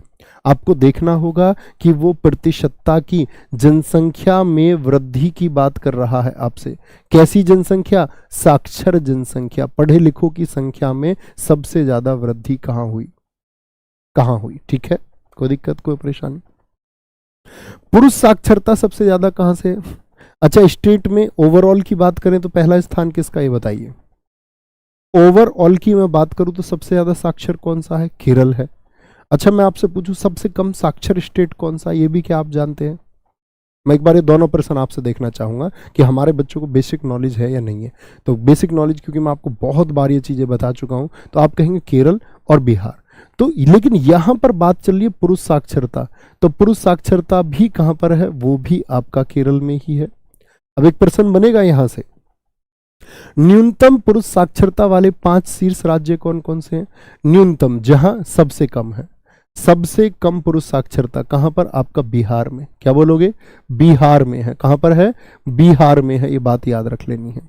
अच्छा, ये तो बात हुई पुरुष साक्षरता की, लेकिन मैं आपसे बात करूं अगर ओवरऑल साक्षरता की, किसकी, कि ओवरऑल अगर हम साक्षरता की बात करें तो सबसे कम, क्या बोलूंगा मैं, सबसे कम साक्षरता किसमें है? सबसे कम साक्षर, ये तो पुरुषों की बात कर रही है, लेकिन मैं ना पुरुषों की बात कर रहा हूं, मैं सिर्फ बात कर रहा हूं सबसे कम साक्षर राज्य कौन सा होगा, सबसे कम साक्षर, बोलो भी एक बार भाई, वाह बहुत बढ़िया। तो ये बहुत इंपॉर्टेंट है कि सबसे कम साक्षरता कहाँ की है, बिहार की। मुझे एक बार बता सकते हैं क्या सारे दोस्त कि बिहार में कितने प्रतिशत, जैसे हम बात करते हैं आपका कि केरला में भैया 94% आपका लोग हैं जो आपका साक्षर है, लेकिन मैं आपसे बात करूं कि बिहार में कितने लोग प्रतिशत, कितने प्रतिशत लोग हैं जो आपका साक्षर है, तो आप कहेंगे 61.8%। ठीक है, 61.8% होंगे। अगर मैं आपसे पूछ लूं कि दूसरे नंबर पर कौन आता है, आपका अरुणाचल आएगा, क्या आएगा, अरुणाचल आएगा आपका, यहां पर 65.4% लोग कितने हैं, साक्षर है। ठीक है, बहुत बढ़िया, लगभग 61, जिसने याद करा बहुत अच्छा था। आगे आएंगे, न्यूनतम स्त्री साक्षरता वाले 5 शीर्ष राज्य कौन कौन से हैं? यहां पर भी बिहार टॉप कर जाता है। सबसे कम स्त्रियां अगर साक्षर हैं तो वो कौन सा है, वो बिहार है। दूसरे नंबर पर आता है राजस्थान, और इसके दो याद रख लेना, एक तो राजस्थान और फिर कौन आएगा आपका, सॉरी पहले बिहार फिर राजस्थान। अभी एक प्रश्न पूछा गया एसएससी सीजीएल मेंस में, अभी देखना ध्यान से, बड़ा अच्छा प्रश्न आएगा। और प्रश्न क्या है देखना, सर्वाधिक पुरुष स्त्री साक्षरता दर में अंतर वाले 5 राज्य, किस किस में ये अंतर आया, तो सबसे ज्यादा अंतर तो राजस्थान में है। अभी एसएससी सीजीएल मेंस हुआ आपका 10 ही दिन पहले, यही प्रश्न पूछा गया कि स्त्री और पुरुष साक्षरता में सबसे ज्यादा जो अंतर है वो कहां पर है। यही प्रश्न आपका एसएससी जीडी के एग्जाम में पूछा गया था, कॉमन क्वेश्चन रिपीट हुआ। यही क्वेश्चन इसी वर्ष एसएससी सीपीओ में भी पूछा गया, तीनों एग्जाम्स में। सबसे पहले मैंने तुमको साथ प्रैक्टिस सेशन में भी बताया था कि सबसे पहले जीडी में पूछा गया था। तो क्या बोलोगे, 27.1, और दूसरा स्थान किसका, झारखंड का, कि पुरुष और महिलाओं के बीच का जो गैप है वो सबसे ज्यादा है। जैसे अभी बताए, बिहार का कितना बताया था आपने, बिहार में आपने बता दिया 61.8 और महिलाओं में 51, तो बिहार में अंतर सबसे ज्यादा नहीं है। अभी बिहार लिख दो, बिहार में तो अंतर कितना है, सिर्फ लगभग 10% का अंतर है। ठीक है, आगे आएंगे, न्यूनतम पुरुष स्त्री साक्षरता में अंतर जहां सबसे कम है, मेघालय में ऐसे समझो पुरुष भी लगभग पढ़े हुए उतने ही हैं जितनी महिलाएं, पुरुष और महिलाएं दोनों समान हैं। देश में उच्च साक्षरता वाले 2 जिले, मोस्ट इंपोर्टेंट आजकल के हिट क्वेश्चन है, ये याद रख लेना कि सबसे ज्यादा साक्षर जिला कौन सा है। ये अपडेटेड जानकारी है अभी रिसेंट की, यानी कि ये 2022 के अनुसार है, 2022 के अनुसार इनका रिसेंट डेटा आया, आपका जब साक्षरता दिवस था उस पर डेटा आया। सबसे ज्यादा कौन है, सरछिप, जिसको हम शेरछिप भी कहते हैं। मैं अभी अध्ययन कर रहा हूं दोस्त, जैसे कि मान के चलो मैं देख रहा हूं, मुझे नहीं लग रहा कि कोई परीक्षा बची हुई है, कोई एग्जाम बचा हुआ है जो शेरछिप से रिसेंट का बचा हुआ हो। अजावल मिजोरम, ये क्या बोलोगे, ये आपका दूसरा जिला है। अच्छा, केरल से भी ज्यादा हो गई इसकी साक्षरता, नहीं, 98.76। ठीक है, 98.50, 98.50। मैं आपसे पूछूं न्यूनतम साक्षरता कहां की है सबसे ज्यादा, अलीराजपुर। देखो 2011 में इसकी थी 36.10, लेकिन ये रिसेंट का डेटा है 2022 के अनुसार, क्या बोलोगे, 37.22। और दूसरा सबसे कम साक्षर जिला कौन सा है, वो बीजापुर। ठीक है, कोई दिक्कत कोई परेशानी। देश में न्यूनतम साक्षरता वाले 2 जिले हो गए। समझे जी बात को या नहीं समझे? सर जी दीपक सर की क्लास होगी, बेटा बता तो चुका मैं आपको। बोलेंगे जनसंख्या घनत्व का तात्पर्य, अब आते हैं, बहुत इंपॉर्टेंट है, और भैया मस्तिष्क को खोल करके सुनना देखना। जनसंख्या घनत्व आप क्या समझते हैं, अपने कुछ शब्दों में लिखने का प्रयास कीजिए। ठीक है, अपने कुछ शब्दों में लिखने का प्रयास कीजिए, सारे दोस्तों की मैं परिभाषा देखना चाहूंगा। बहुत बढ़िया, आरुषि राठौड़, नदीम अली, दीपक, राम प्रवेश बोलेंगे। तो आप कहेंगे भैया प्रति वर्ग किलोमीटर में, किसमें, प्रति वर्ग किलोमीटर में कितने लोग रहते हैं, प्रति वर्ग किलोमीटर में कितने लोग रहते हैं। और मैं आपसे पूछूं हमारे देश का क्या आपका जनसंख्या घनत्व है वर्तमान में, क्या आप बता सकते हैं वर्तमान में जनसंख्या घनत्व कितना है देश का? तो आप कहेंगे 382, यानी कि 1 किलोमीटर स्क्वायर में कितने लोग रहते हैं। स्क्वायर क्या होगा, वर्ग, यानी 1 वर्ग किलोमीटर में कितने लोग रहते हैं, आप कहेंगे 382। ये हम लोग जानते हैं पॉपुलेशन डेंसिटी है, ठीक है। लेकिन जनसंख्या घनत्व का तात्पर्य जनसंख्या और धरातल के एक अनुपात से है। जनसंख्या घनत्व 4 प्रकार के होते हैं। बोलो फटाफट से, जनसंख्या घनत्व कितने प्रकार के होते हैं भाई साहब? जनसंख्या घनत्व कितने प्रकार के होते हैं? 4 प्रकार के होते हैं जी। देखना, एक होता है गणितीय जनसंख्या घनत्व, जिसमें कुल जनसंख्या को उसके क्षेत्रफल से विभाजित करते हैं। हमारे देश की जनसंख्या कितनी, ये परीक्षाओं में पूछे जाते हैं फॉर्मूले। तो गणितीय जनसंख्या घनत्व क्या होता है? आप कहेंगे कुल जनसंख्या, यानी 121 करोड़ लोग हैं हमारे देश में, उनको भाग कर दो, भारत का क्षेत्र 32,87,263 वर्ग किलोमीटर है। जब आप इससे भाग करेंगे तो क्या आएगा? गणितीय जनसंख्या घनत्व आ जाएगा। पहली बात। फिजियोलॉजिकल घनत्व क्या होता है? इसमें कुल कृषि जो भूमि है। अब आपसे मैं प्रश्न पूछूंगा, आप लोग ज्योग्राफी पढ़ते होंगे तो आपको पता होना चाहिए भारत में जो कृषि योग्य भूमि है उसका प्रतिशत कितना है। कितना? कुल कृषि भूमि, उसका प्रतिशत कितना होगा? एक बार एक अंदाजा लगाएं, लगभग सोचने का प्रयास कीजिए कि कितने % भूमि होगी। तो क्या बोलेंगे? कुल जनसंख्या। तो देश की कुल जनसंख्या कितनी है? 121 करोड़ है जी, 121 करोड़ है। अब उसमें भाग किसका करोगे? यानी कि 51%। 51% यानी कृषि भूमि कितनी है हमारे देश की? 51%। तो 32 लाख का मैं लगभग 51% बताऊं तो लगभग 16 लाख के करीब आएगा ना। 51 क्या, लगभग 50% मान लो, आधा ही तो हुआ। तो हमारे देश का जितना क्षेत्रफल है ना 32,87,000, वो सारे पर खेती करने लायक योग्य नहीं है दोस्त, क्योंकि पहाड़ भी है, पठार भी हैं, नदियां भी हैं, झीलें भी हैं, ठीक है, आवास भी हैं, सब जगह खेती थोड़ी हो जाएगी। तो खेती कितने पर होती है? 51%, यानी लगभग 16 लाख पर, ऐसे याद रख लो। ये होता फिजियोलॉजिकल घनत्व। तीसरे घनत्व की बात करते हैं, वो होता है कृषि घनत्व।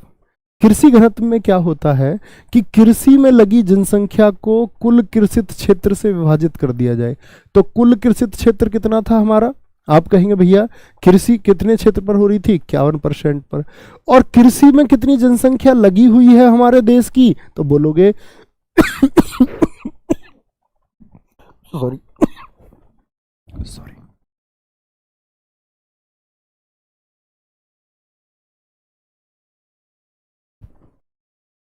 नहीं ठंडा रहना भाई। मैंने बोला आपसे, देखो कृषि में लगी जनसंख्या, कृषि में लगी जनसंख्या कितनी है? 58% है। कितनी? हमारे देश में अगर 100 में से हम देखें तो 58 लोग कृषि में लगे हुए, 58 लोग। क्या बोलेंगे? 58%। और कुल कृषित क्षेत्र कितना है दोस्त? लगभग देश के क्षेत्रफल का लगभग आधा है। ओके, अच्छा अब हम बात करते हैं चौथा, यानी कि आर्थिक घनत्व की। तो आर्थिक घनत्व क्या होता है? जितनी हमारे देश की जनसंख्या है उसमें 100 का गुणा कीजिए और भाग कीजिए उत्पादन के सूचकांक का। ये उन जिन लोगों ने इकोनॉमिक्स को बहुत अच्छे से पढ़ा होगा वो जानते होंगे, उत्पादन का सूचकांक। इसको दरअसल में हम आईआईपी बोलते हैं। क्या बोलेंगे? आईआईपी।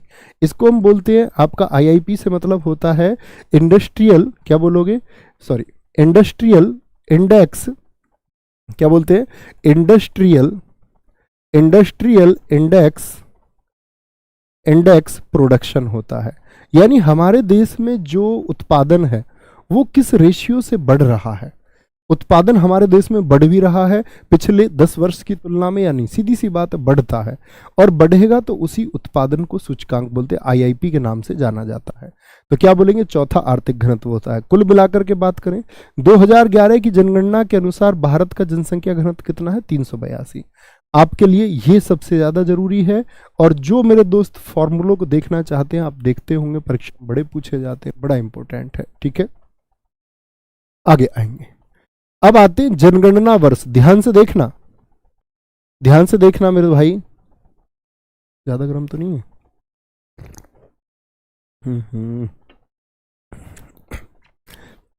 बोलो भाई, जल ही जीवन है। जनगणना वर्ष घनत्व है आपका 77, संख्या वृद्धि प्रतिशत आपको नहीं देखना है। आज हमारा क्या बोलोगे, जनघनत्व कितना है, 382। आजादी के समय पर कितना था ये भी मैंने आपको बताया, 117।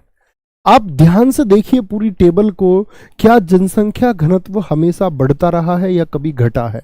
बोले हाँ या ना।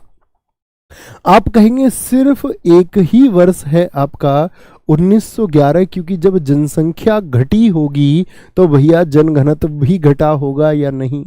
तो 11 से 21 ग्रेट डिवाइड ईयर, तो क्या बोलेंगे भैया, इस दौरान घटा था। क्या बोलेंगे, क्या बोलेंगे, इस दौरान घटा था। कभी गलती ना करें।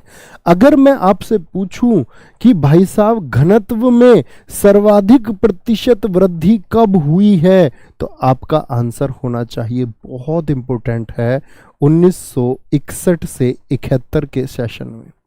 1961 से 71 के दशक में जनसंख्या घनत्व में सर्वाधिक प्रतिशत वृद्धि हुई है, सर्वाधिक प्रतिशत वृद्धि।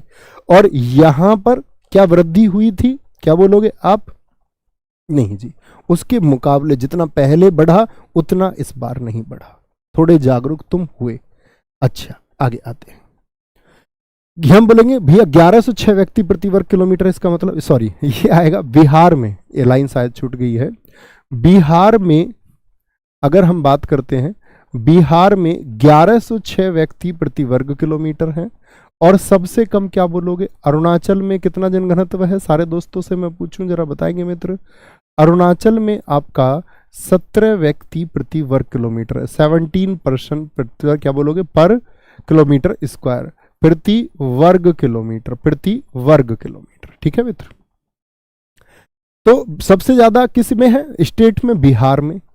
मैं पूछूं सबसे ज्यादा जनघनत्व किस यूटी में है, तो आपका आंसर आएगा दिल्ली में। यूटी में पहला नंबर पर कौन? दिल्ली। और इनकी संख्या याद रख लेना, सबसे महत्वपूर्ण है, सबसे इंपॉर्टेंट है। ठीक है। अच्छा जी, जबकि मैं बात करता हूं अंडमान निकोबार द्वीप समूह में क्या है? न्यूनतम है, सबसे कम अंडमान निकोबार में। तो क्या बात समझी? स्टेट कौन सा है? वो बिहार है, जहां पर 1106 व्यक्ति रहते हैं, यानी सबसे ज्यादा जनघनत्व है। अगर मैं आपसे पूछूं सबसे कम जनघनत्व किसका है? अरुणाचल प्रदेश का, राज्य में। यूटी में पूछूं दिल्ली, और सबसे कम यूटी में पूछूं तो अंडमान का, कितना? 46। सर्वाधिक दशकीय जनसंख्या वृद्धि दर, ये मैंने आपको अभी बताया, 24.60%। 1911 से 1921 के दशक में सिर्फ एक ही बार नेगेटिव रहा आपका, क्या बोलोगे? आपका सबसे ज्यादा नेगेटिव यहीं पर रहा। आपका जनघनत्व धंतव्य है, यदि 1911 से 1921 के दशक को छोड़ दिया जाए तो भारत के जनघनत्व में लगातार वृद्धि की प्रवृत्ति देखी गई है। ठीक है। 1991 से 2001 के दशक में 58 व्यक्ति प्रति वर्ग किलोमीटर की वृद्धि हुई। ये याद नहीं करना है किसी को भी, ठीक है। ये सिर्फ फैक्ट है, आप लोग इसको पढ़ सकते हैं आराम से। आगे आएंगे। देश में राज्य स्तर पर जनघनत्व में बहुत अधिक असमानताएं विद्यमान है। 2011 के अंतिम जनगणना रिपोर्ट के अनुसार अरुणाचल प्रदेश में जहां जनघनत्व 17 व्यक्ति प्रति वर्ग किलोमीटर है। कितने व्यक्ति रहते हैं? सोचो, 1 वर्ग किलोमीटर एरिया, इधर भी 1 किलोमीटर, इधर भी 1 किलोमीटर, इधर भी 1 किलोमीटर, उसमें कितने आदमी रहते हैं? बस 17 आदमी। कितने कम है? बोले आप कितने कम है? बोलेंगे अभी फटाफट से। चलो भाई, गुरुजी घट क्यों गया था 1900 क्या लिख रहे हैं, 1911 या 17? 1911 में। दोस्त बता चुका मैं क्लास में क्यों घटा था, मैंने लिख करके बताया, बाकायदा आप लोगों के लिए लाइन लिख के आया था कि उस वर्ष महामारी आ गई, जब जनसंख्या ही कम हो गई, और जब जनसंख्या ही कम हो गई तो लोग कम हो गए, लोग कम हो गए तो एक एरिया में रहने वाले लोगों की संख्या में गिरावट आएगी। ये तो बड़ा कॉमन सा प्रश्न हुआ, इसका उत्तर तो आप ही को जान लेना है खुद ही। देखो सारे दोस्तों ने लिखा है महामारी महामारी महामारी, पर आप ही नहीं पढ़ रहे थे मतलब अच्छे से, हैं गंदे बच्चू। आओ इधर। शीर्ष 3 जनघनत्व कहां पर? बिहार में है, और बिहार के बाद में दोस्त पश्चिम बंगाल और केरला में। न्यूनतम सबसे कम कहां पर? अरुणाचल। और दूसरा जरूर याद रख लेना, क्या प्रश्न पूछेगा आपसे, दूसरा सबसे कम जनघनत्व वाला आपका राज्य कौन सा है? मिजोरम है। कौन सा है? मिजोरम है। 3 शीर्ष जनघनत्व वाले यूटी, यूटी में सबसे पहले नंबर पर कौन है? दिल्ली। अभी आपका एसएससी सीपीओ ने पूछा सबसे ज्यादा जनघनत्व में दूसरे स्थान पर कौन सा केंद्र शासित प्रदेश आता है? तो पहले पर कौन आता है? पहले पर कौन आता है बोलेंगे भी फटाफट से। पहले पर आता है आपका दिल्ली और दूसरे पर आता है आपका क्या बोलेंगे, क्या बोलेंगे, आपका चंडीगढ़। न्यूनतम जनघनत्व कहां पर, ये मैं आपको बता ही चुका, अंडमान निकोबार में। यहां पर दादरा को आपको याद नहीं रखना है, अंडमान और निकोबार में। पीडीएफ आपको ऐसे ही मिल जाएगी, जो मैं महत्वपूर्ण लिख रहा हूं ये आपको महत्वपूर्ण मार्क मिल जाएगा, ठीक है। सर्वाधिक जनघनत्व वाले 2 जिले कौन से हैं? क्या बोलोगे? भारत में 2 जिले, डिस्ट्रिक्ट की बात कर रहा है क्या? डिस्ट्रिक्ट की बात कर रहा है। तो कौन से डिस्ट्रिक्ट है? एक तो है आपका नॉर्थ ईस्ट जो दिल्ली का है, क्या बोलोगे? 37,000। सोचो बिहार में कितना था? 1106। दिल्ली में कितना था? जरा कमेंट सेक्शन में बताएं सारे के सारे दोस्त। तो आप कहेंगे भैया बिहार में खुद में 1106 हो गया, यानी 1000 से ज्यादा, तो वो स्टेट में सबसे ज्यादा है, स्टेट में सबसे ज्यादा। लेकिन अगर जब हम बात करते हैं आपसे दिल्ली की, तो हम कहते हैं दिल्ली का 11,320 है। लेकिन दिल्ली में ही एक जिला है नॉर्थ ईस्ट, जिसका कितना? 37,000, यानी दिल्ली से खुद से भी कितना? 3 गुना है। एक इतना भिचकुच वाला जिला भी है। सोचो आदमी के ऊपर आदमी होगा, है ना। चेन्नई तमिलनाडु 26,903 हो जाएगा। अब आते एसटी काउंट पर। एसटी यहां से बहुत प्रश्न, फिर हम धर्म की तरफ चलेंगे, फिर हमारी क्लास खत्म हो जाएगी। अनुसूचित जातियां यानी कि शेड्यूल कास्ट की बात करते हैं। भारत सरकार अधिनियम 1935 में सर्वप्रथम अनुसूचित जाति शब्द का प्रयोग किया गया था, जबकि संविधान के अनुच्छेद 341 में अनुसूचित जाति यानी कि शेड्यूल कास्ट के बारे में बताया गया है, जिसमें वर्तमान में 1108 जातियां हैं, जो किसमें है? एससी में शामिल हैं। आर्थिक और सामाजिक प्रतिष्ठा की दृष्टि से ये लगभग एक जैसी हैं। सबका जीवन यानी कि आपका अगर हम देखें उनका लाइफस्टाइल लगभग एक जैसा है। इनमें से 81.8% लोग गांवों में रहते हैं और उनका प्रमुख आय स्रोत कृषि है। मुझे बताएं कि कितने प्रतिशत एससी हैं जनसंख्या जो कहां पर? आपका गांवों में निवास करती है। सारे दोस्तों का उत्तर आना चाहिए। 81.28। अच्छा जी, स्वतंत्रता के समय देश में अनुसूचित जातियों की संख्या कितनी थी? क्या बोलोगे? 5.17 करोड़ थी। ये 1951 के अनुसार हम बात कर रहे हैं। फिर हमको बीच वाला डेटा कुछ नहीं पढ़ना है, फिर हम देखेंगे आपका सीधा क्या बोलोगे? आपका 2001 का डेटा। यहां भी ये डेटा याद नहीं रखना, यहां डेटा इंपोर्टेंट है। 2011 की अंतिम जनगणना रिपोर्ट के अनुसार देश में एससी अनुसूचित जाति से मतलब क्या हुआ मित्र? आपका शेड्यूल कास्ट की हम बात कर रहे हैं। शेड्यूल कास्ट की जो जनसंख्या है वो लगभग आपका 20 करोड़ है। क्या बोलोगे? वो 20 करोड़ है। ये इंपोर्टेंट है। और ये करोड़ तो संख्या में हुई, लेकिन परसेंटेज में, परसेंटेज से मतलब क्या? 121 करोड़ का ये कितना प्रतिशत है? तो आप कहेंगे 16.6% है। ये सबसे ज्यादा पूछा जाने वाला डेटा है, इतनी बात याद रखेंगे। अच्छा, आगे बात करते हैं। सर्वाधिक और न्यूनतम अनुसूचित जाति वाले राज्यों में क्रम से उत्तर प्रदेश और मिजोरम। यानी कि मैं आपसे पूछूं सबसे ज्यादा एससी कहां पर हैं? सबसे ज्यादा एससी संख्या में, भाई यूपी की जनसंख्या सबसे ज्यादा है, तो क्या वहां पर सबसे ज्यादा एससी है? हाँ जी, यूपी में सबसे ज्यादा एससी। लेकिन सबसे कम शेड्यूल कास्ट कहां पर रहती है? मिजोरम। अच्छा, अनुसूचित जाति की सर्वाधिक न्यूनतम जनसंख्या प्रतिशतता में यदि पूछ ले तो प्रतिशतता में पंजाब में सबसे ज्यादा एससी रहते हैं 31.9%, और मिजोरम में क्या बोलोगे? सबसे कम 0.1% रहते हैं। क्या बोलोगे आपका? तो हमने बात की दोस्त आपका संख्या में सबसे ज्यादा कहां? आपका हम कहेंगे उत्तर प्रदेश में। संख्या में सबसे कम एससी कहां? मिजोरम में। अगर प्रतिशत में बात करूं तो प्रतिशत में सबसे ज्यादा क्या? प्रतिशत में सबसे ज्यादा पंजाब में, और प्रतिशत में और संख्या दोनों में ही कम कहां पर होंगे? आपका क्या बोलोगे? मिजोरम। गंतव्य है अरुणाचल प्रदेश, नागालैंड, अंडमान और निकोबार द्वीप समूह और लक्षद्वीप में किसी में अनुसूचित जाति का निवास नहीं है। एनएससी मतलब नॉन शेड्यूल कास्ट स्टेट हुए ये, यहाँ पर एससी नहीं है। 2011 में अनुसूचित जाति का लिंगानुपात 945 रहा। क्या बोलेंगे? 945 रहा, जो कि 2001 की जनगणना में लिंगानुपात की अपेक्षा 9 अधिक है। मुझे बताइए जो एससी है यानी जो शेड्यूल कास्ट है उसका जो लिंगानुपात है, सेक्स रेशियो है, वो देश के मुकाबले अच्छा है या नहीं? एक तुलना करके बताइए मुझे कि अंतर है या नहीं है, और अंतर है तो कितने का है? अगर आप क्लास को ध्यान से सुन रहे थे, बोलेंगे भी फटाफट से। तो देश का लिंगानुपात कितना है? तो आप कहेंगे देश का लिंगानुपात कितना है? 943 है। और अगर हम बात करें आपका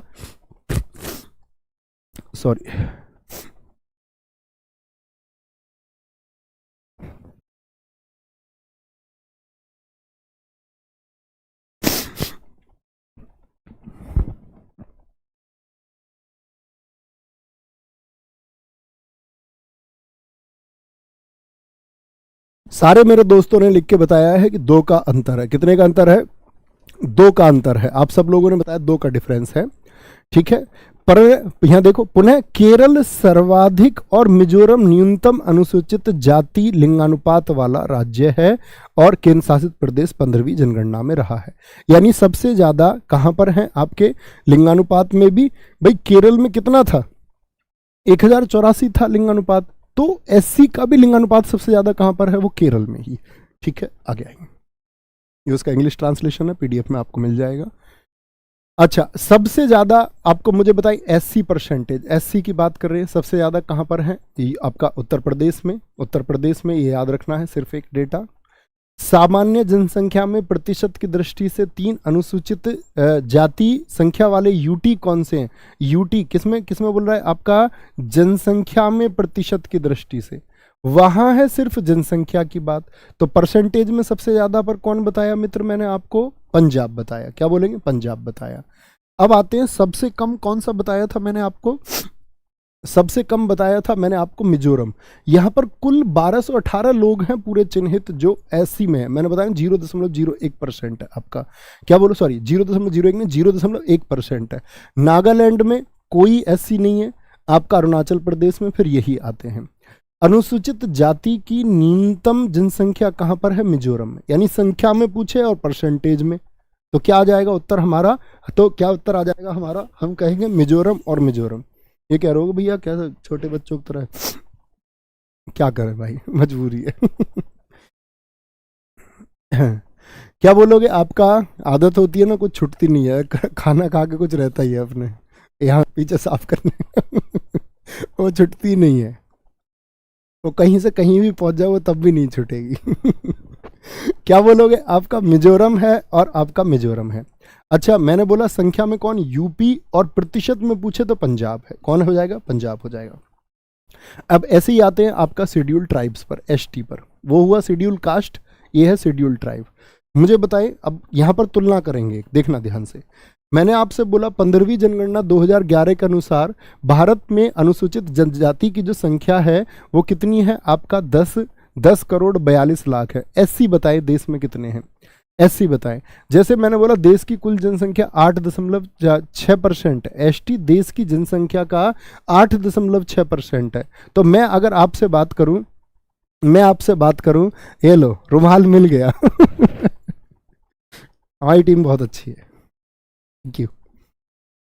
क्या बोलोगे? कुल जनसंख्या का 8.6% है। समस्त अनुसूचित जनजाति जनसंख्या से क्या बोलोगे? आपका क्या बोलोगे? पुरुष इतने हैं और महिलाएं लगभग बराबर हैं, ठीक है। भारत में सर्वाधिक अनुसूचित जनसंख्या मध्य प्रदेश। अब बताते रहो, जैसे यहां पर मध्य प्रदेश, तो एससी सबसे ज्यादा किस स्टेट में? अब तुलना कीजिए, क्या बोलोगे? आप कहेंगे भैया एससी ज्यादा थे, एससी 16% थे, एसटी से लगभग 2 गुने। अगर मैं आपसे बात करूं यहां पर मध्य प्रदेश में एसटी सबसे ज्यादा, लेकिन एससी सबसे ज्यादा कहां बताए थे? तो आप कहेंगे यूपी में, ठीक है। जो राज्य की समस्त जनसंख्या का 21% है, ये बड़ी बात नहीं है। अनुसूचित जनजाति जनसंख्या प्रतिशत के आधार पर लक्षद्वीप में 94.8%। लेकिन एससी परसेंटेज में किस राज्य में सबसे ज्यादा? तो पंजाब में। क्या बोलोगे? पंजाब में, ठीक है। और इसके बाद में मिजोरम में क्या है? मैंने आपको बताया था मिजोरम में एससी तो ना के बराबर थे, लेकिन देखो एसटी बहुत है, 94.4% का स्थान है। पुडुचेरी, दिल्ली, चंडीगढ़, हरियाणा, पंजाब में कोई भी अनुसूचित जनजाति नहीं है, यानी कि non schedule tribe, no schedule tribe आपका, क्या बोलोगे, कोई भी एसटी नहीं है। ये इसका इंग्लिश ट्रांसलेशन हुआ, आप पीडीएफ में पढ़ सकते हैं बाद में। दादरा और नागर हवेली में संख्या की दृष्टि से क्या बोलोगे? संख्या की दृष्टि से सर्वाधिक अनुसूचित जनजाति पाई जाती हैं, जो किसी भी केंद्र शासित प्रदेश में, आपसे पूछे किस केंद्र शासित प्रदेश में सबसे ज्यादा एसटी हैं, तो दादरा नागर हवेली में। और भारतीय संविधान में मूल रूप से 212 जनजातियों को अनुसूचित जनजातियां घोषित किया गया था कि, लेकिन वर्तमान में जो अनुसूचित जनजाति हैं वो 774 हैं।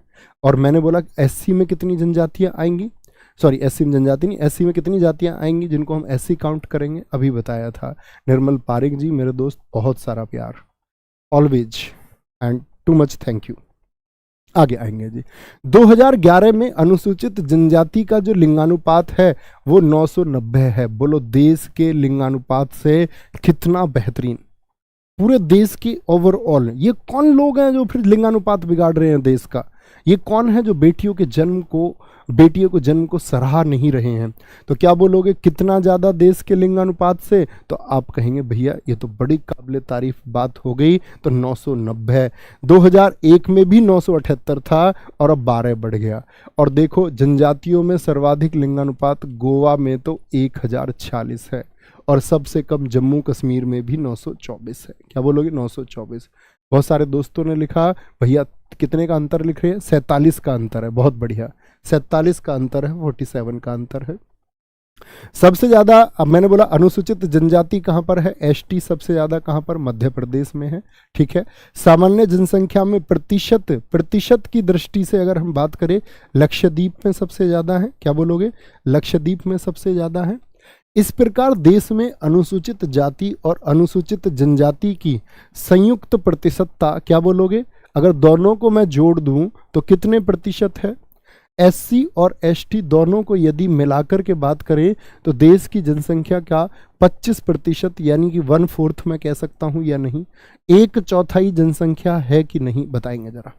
1/4 पॉपुलेशन मैं इसको कह सकता हूं या नहीं कह सकता, बताएंगे एक बार। ठीक है जी।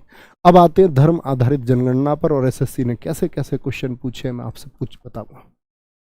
भारत में व्यवस्थित धर्म आधारित, यानी धर्म की भी संख्या गिनी गई, हिंदू कितने, मुसलमान कितने, जैन कितने, उनमें कौन कितना साक्षर, ये सब 2001 की जनगणना में पहली बार हुआ था। यानी 2001 में जब जनगणना हुई तो पूछे धर्म आधारित जनगणना पहली बार कब हुई? सारे दोस्त उत्तर लिखेंगे 2001 में हुई, 2001 में हुई, ठीक है जी। इस जनगणना में पहली बार विभिन्न धर्म अवलंबियों, यानी कि जो किस धर्म को आपका मानते हैं, अपना सहारा मानते हैं, जनसंख्या, लिंगानुपात, साक्षरता, दशकीय वृद्धि दर और आर्थिक क्रियाकलाप में सहभागिता के आधार पर आंकड़ों का संकलन किया गया। दूसरी बार जो धर्म आधारित जनगणना हुई वो हुई 2011 में, ठीक है, जिसके अंतिम आंकड़े 2011 में नहीं आए, उसके आंकड़े आए 25 अगस्त 2015 को, ठीक है। ये और भारत के महापंजीयक एवं जनगणना आयुक्त कौन थे इस समय पर, बताना 2011 वाले आयुक्त कौन थे? गजब उत्तर आए तो मैं कहूं कि मैंने किसी जिंदे लोगों को पढ़ाया है, ठीक है। क्या बोलेंगे आपका? जिसके अनुसार देश की कुल जनसंख्या 121 करोड़ 2011 की स्थिति में विभिन्न धर्मों की संख्या का विवरण अधोलिखित है, यानी कि नीचे दिया गया है। देखेंगे कैसे दिया गया है। देखो भाई 2011 में हिंदुओं की संख्या देश में कितनी है? 96 करोड़ है। कितनी? 96 करोड़। मुस्लिम कौन से स्थान पर है? दूसरे स्थान पर 17 करोड़। ईसाई कौन से स्थान पर हैं? तीसरे स्थान पर 2.78 करोड़। सिख कितने स्थान पर हैं? चौथे स्थान पर हैं। फिर बौद्ध आएंगे, फिर जैन आएंगे, फिर अन्य धर्म आएंगे। ऐसे भी लोग हैं जिन्होंने कहा हमारा कोई धर्म नहीं, उन्होंने धर्म ही नहीं बताया अपना, ठीक है। अच्छा जी, क्या बोलेंगे आपका? अब ये बात तो समझ में आ गई कि देश में हिंदू सबसे ज़्यादा 96 करोड़ और मुस्लिम 17 करोड़। लेकिन यहाँ पर एक बात देखने लायक होगी आप लोगों को कि 2001 से 2011 में यहाँ एक बात देखिए, सबसे ज़्यादा प्रतिशत वृद्धि किसमें हुई है? तो सबसे ज़्यादा आप कहेंगे कि मुस्लिम धर्म की जनसंख्या में सबसे ज़्यादा वृद्धि हुई है। और कितने प्रतिशत की वृद्धि हुई है? 24.6% की। लेकिन पूछे वह कौन सा धर्म है जिसमें प्रतिशत वृद्धि सबसे कम हुई है भारत में? तो आप क्या बोलेंगे? वो जैन धर्म है। सबसे कम वृद्धि किसमें हुई है? जैन धर्म में हुई है। क्या बोलोगे? जैन धर्म में हुई है। अच्छा, अगर हम बात करते हैं जैसे हिंदुओं का लिंगानुपात आपका 2011 का क्या 939 है? क्या बोलेंगे? ये हिंदू धर्म का है लिंगानुपात, ओवरऑल देश का नहीं है। ओवरऑल देश का तो आप सब जानते हैं 943 है। ये हिंदुओं की बात कर रहे हैं। मैं पूछूं किस धर्म का लिंगानुपात है जो सबसे ज्यादा है हमारे देश में? तो क्या बोलोगे? ईसाई धर्म का सेक्स रेशियो सबसे ज्यादा है। मैं पूछूं वह कौन सा धर्म है जिसका लिंगानुपात हमारे देश में सबसे कम है? यानी पुरुषों पर महिलाओं की संख्या सिखों में सबसे कम है। सिखों में सबसे कम है। ये हिंदुओं का लिंगानुपात है। ये जो 4-5 डेटा मैंने आपको बताए हैं ये सबसे महत्वपूर्ण है। क्या बोलोगे? सबसे ज़्यादा प्रतिशत वृद्धि किस धर्म में देखने को मिली है? तो आप कहेंगे इस्लाम में। किसमें? इस्लाम में। आगे धर्म आधारित साक्षरता, सबसे ज्यादा साक्षरता में कौन सा धर्म है? जैनिज्म सबसे आगे है, 94% साक्षरता है। दूसरे नंबर पर ईसाई हैं, फिर बौद्ध हैं, फिर सिख हैं, फिर हिंदू हैं, फिर मुस्लिम हैं। यानी सबसे ज़्यादा साक्षर कौन? जैन। और सबसे कम साक्षर कौन? आपका मुस्लिम साक्षरता में। लेकिन हिंदुओं की स्थिति भी साक्षरता में बहुत बेहतर नहीं है। क्या बोलोगे? नीचे से दूसरे स्थान पर आते हैं, 73.3। देश की ओवरऑल साक्षरता कितनी है जरा बताएं? क्या बोलोगे? देश की ओवरऑल साक्षरता शीर्ष 3 हिंदू जनसंख्या बहुत इंपॉर्टेंट है। हिंदू जनसंख्या किसमें? प्रतिशत में। प्रतिशत में ये प्रश्न पूछा आपका सीपीओ में भी, एसएससी जीडी में भी, एमटीएस में भी, हर एक फॉर्मेट में एसएससी ने पूछा पिछले वर्ष।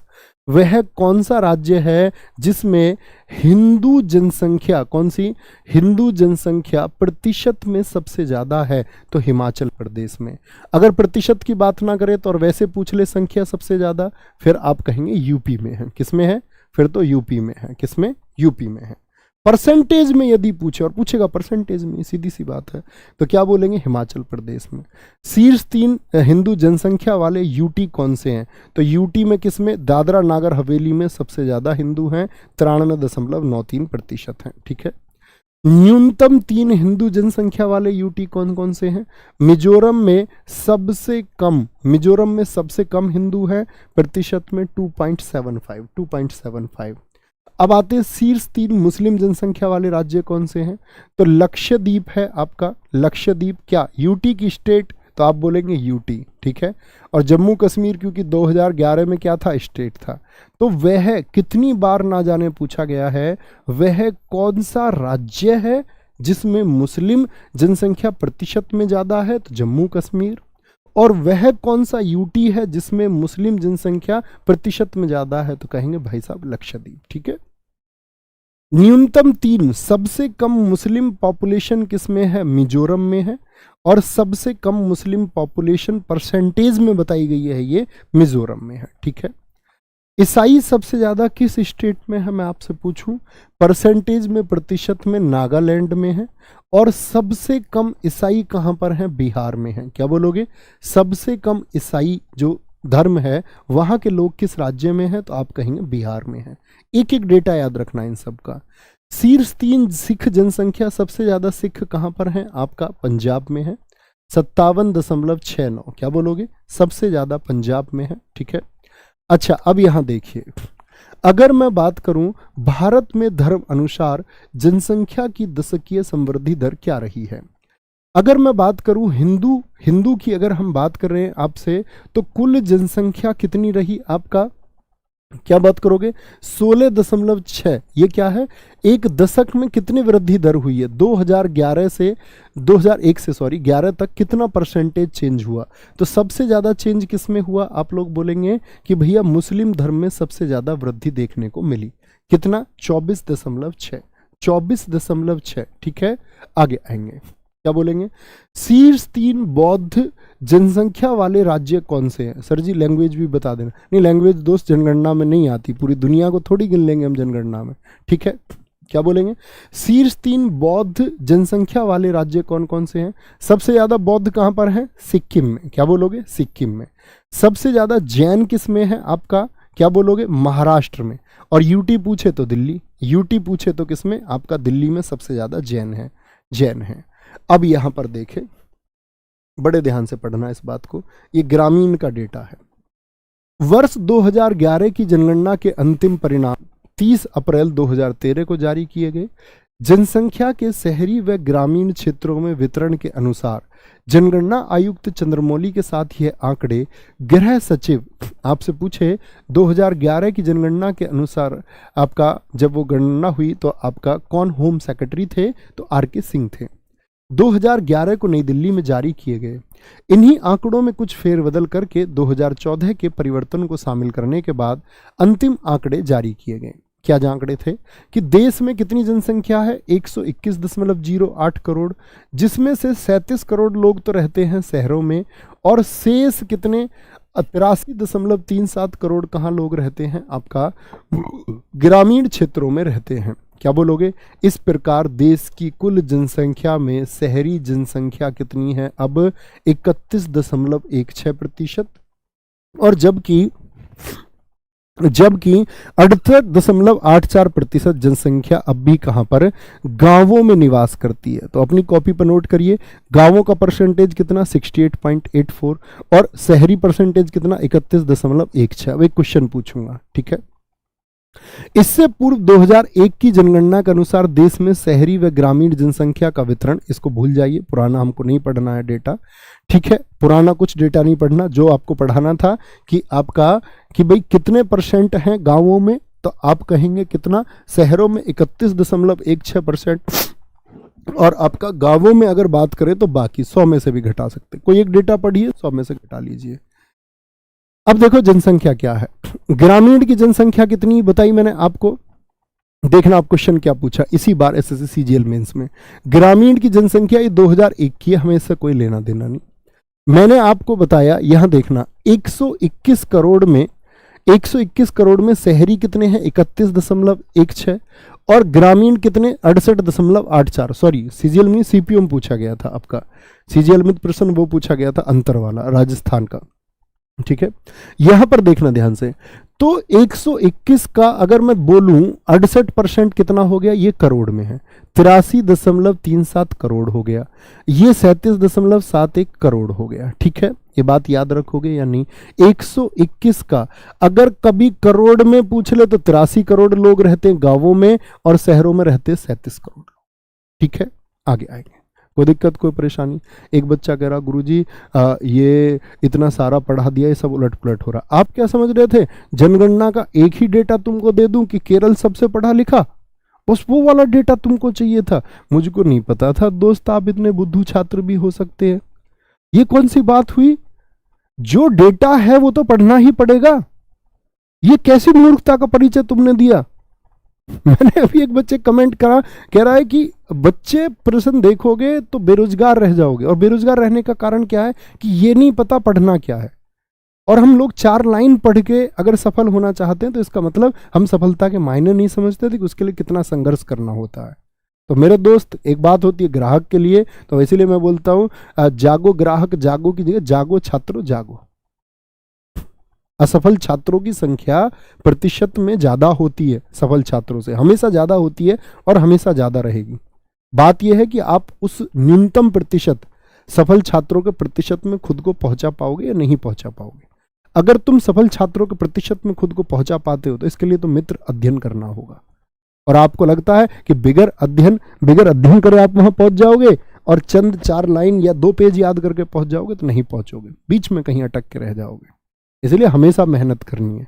ऐसे कभी नहीं जी इतना डेटा, ये एक क्लास है, इसको तुम 10 दिन में पढ़ो, रोज 15 मिनट जो डेटा मैंने बताया उसको याद करो। कैसे नहीं याद होगा? लोगों ने पुस्तकें चाट दी, तुम डेटा याद नहीं कर पा रहे हो। अच्छा, हम बात करेंगे आपका सर्वाधिक ग्रामीण जनसंख्या वाले 3 राज्य। तीनों नहीं पढ़ने, मैंने बोला ना, ये तो डेटा आपको बहुत अध्ययन, जो इससे भी ज्यादा, ऐसे भी बच्चे होंगे जो इसको छोड़ इसको भी याद करेगा, जिसको मैं नहीं बता रहा हूं, पढ़ेगा, मैं जानता हूं। तो ये डेटा उनके लिए है जो वनडे एग्जाम वाले बच्चे हैं। तो क्या बोलोगे, सर्वाधिक ग्रामीण जनसंख्या कहां पर रहती है? 155 मिलियन का मतलब है कि आपका 15 करोड़ लोग उत्तर प्रदेश में रहते हैं। सर्वाधिक ग्रामीण जनसंख्या प्रतिशत में कहां पर है? हिमाचल प्रदेश में। भाई यूपी में सबसे ज्यादा लोग हैं, लगभग आपका 20 करोड़ से ज्यादा लोग हैं, ठीक है, लगभग 21 करोड़ ही कहें, शायद इस बार तो 25 करोड़ भी हो जाए। सर्वाधिक शहरी जनसंख्या वाले 3 यूटी आपको याद करना, सिर्फ एक। सबसे ज्यादा शहरी जनसंख्या कहां पर रहती है? दिल्ली में। आप कहोगे दिल्ली तो शहर है भैया, इसमें गांव भी है क्या? इसमें तो सब शहरी ही होंगे ना? नहीं, दिल्ली के आसपास के गांव भी काउंट होते हैं दिल्ली में, ठीक है। आगे आएंगे, क्या बोलोगे, न्यूनतम शहरी जनसंख्या परसेंटेज वाले 3 राज्य कौन से हैं आपका? तो क्या बोलोगे, हिमाचल प्रदेश सबसे कम है शहरी जनसंख्या में, क्योंकि जब ग्रामीण में ज्यादा हो गया, तो शहरी तो कम होंगे ही ना। जब आपने ग्रामीण में पढ़ लिया कि 90% है, तो बचे शहरी कितने? 10%। एक चीज पढ़नी, एक डेटा, न्यूनतम शहरी जनसंख्या वाला यूटी लक्षद्वीप है, यहां पर सबसे कम शहरी लोग हैं।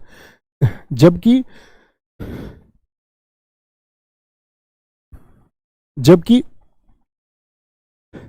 सॉरी, अब बताओ, छींक आने को हो रही है और आ नहीं रही है, मैं इसमें क्या कर सकता हूं। लेकिन क्या बोलेंगे, आपका दृष्टि न्यूनतम शहरी जनसंख्या वाला यूटी अंडमान और निकोबार द्वीप समूह, ठीक है। ग्रामीण और शहरी लिंगानुपात की बात करें, भारत का लिंगानुपात कितना? 943, ठीक है, जो 2001 की तुलना में 10 अधिक है, पहले 933 था। 2011 में ग्रामीण और शहरी लिंगानुपात 947 और 923 है। क्या बोलोगे, ग्रामीण लोगों का सेक्स रेशियो अच्छा है? ग्रामीण लोग कम कुंवारे रहेंगे या शहरी? बोलो भी फटाफट से। तो क्या बोलेंगे, शहरी लोगों का, जो शहरी हैं अर्बन एरिया से जो हैं, तो वहां पर तो कितने रह जाएंगे भैया? 71 लोगों की शादी नहीं होगी।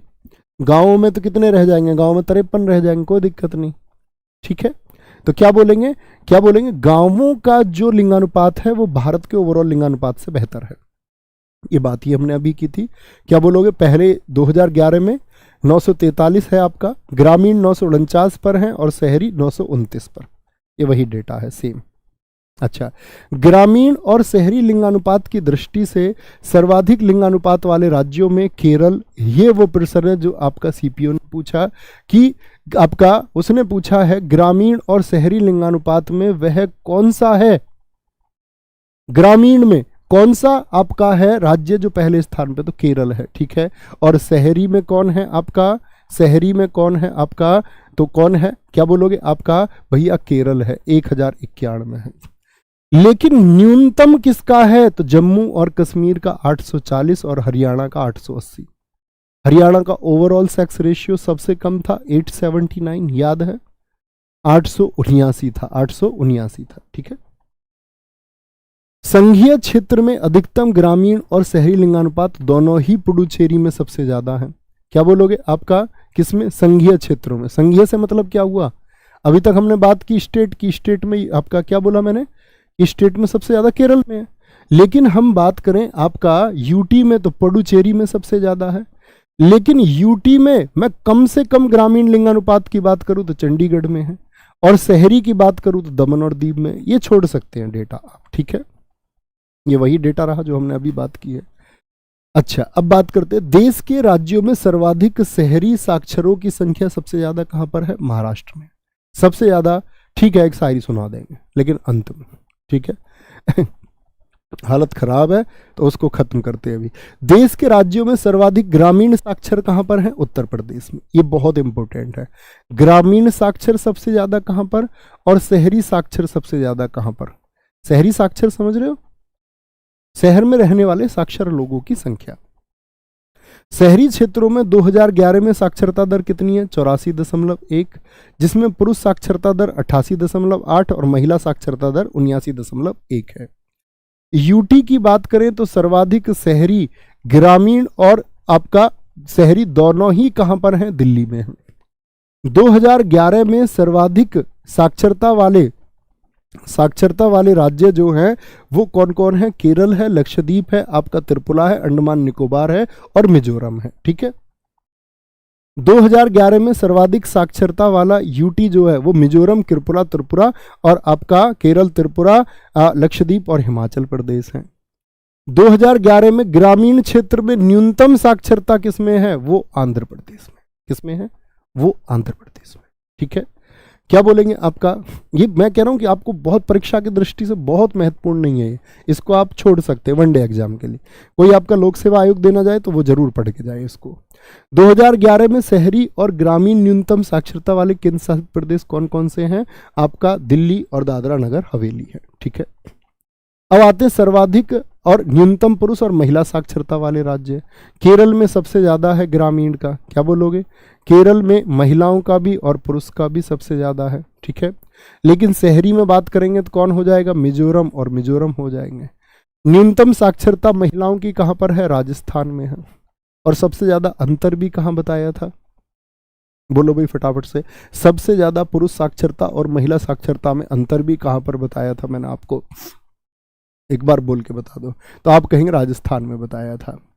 अब आते हैं 2022 संयुक्त राष्ट्र संघ की क्या संभावनाएं हैं।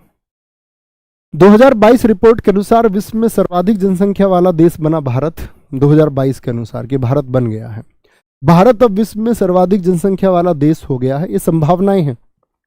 संयुक्त राष्ट्र के ताजा आंकड़े के अनुसार भारत की आबादी लगभग 142.86 करोड़ हो गई है, जबकि दूसरे स्थान पर मौजूद चीन की 142.57, यानी हम चीन से आगे, ऐसी संभावना है।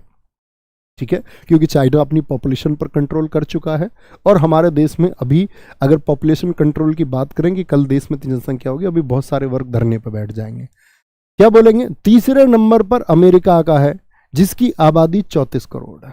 अब तुम सोच लो हम कहां लेके जा रहे हैं अपने युवाओं को। बड़ी संख्या को कुशल बनाकर भारत बढ़ती आबादी की चुनौती को अवसर में भी बदल सकता है। अवसर में भी बदल सकता है, यानी हमारे पास यूथ ज्यादा होगा। लेकिन भाई साहब जब हद से ज्यादा जनसंख्या हो जाएगी, यूथ क्या करेगा? अच्छा जी।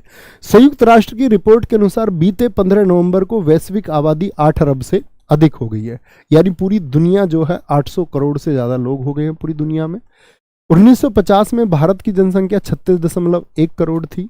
संयुक्त राष्ट्र ने वर्ष 1950 में आबादी पर रिपोर्ट जारी करना आरंभ किया था और भारत पहली बार इस सूची में शीर्ष पर आया है। ठीक है। 2050 में भारत की जो आबादी है वो लगभग 166.8 करोड़ हो जाएगी और यूएन कहता है कि वैश्विक जनसंख्या संभावनाएं 2022 रिपोर्ट के अनुसार वर्ष 2050 तक भारत की आबादी 166.8 करोड़ तक पहुंच जाएगी, जबकि उस समय चीन की आबादी घटकर 131 करोड़ हो जाएगी।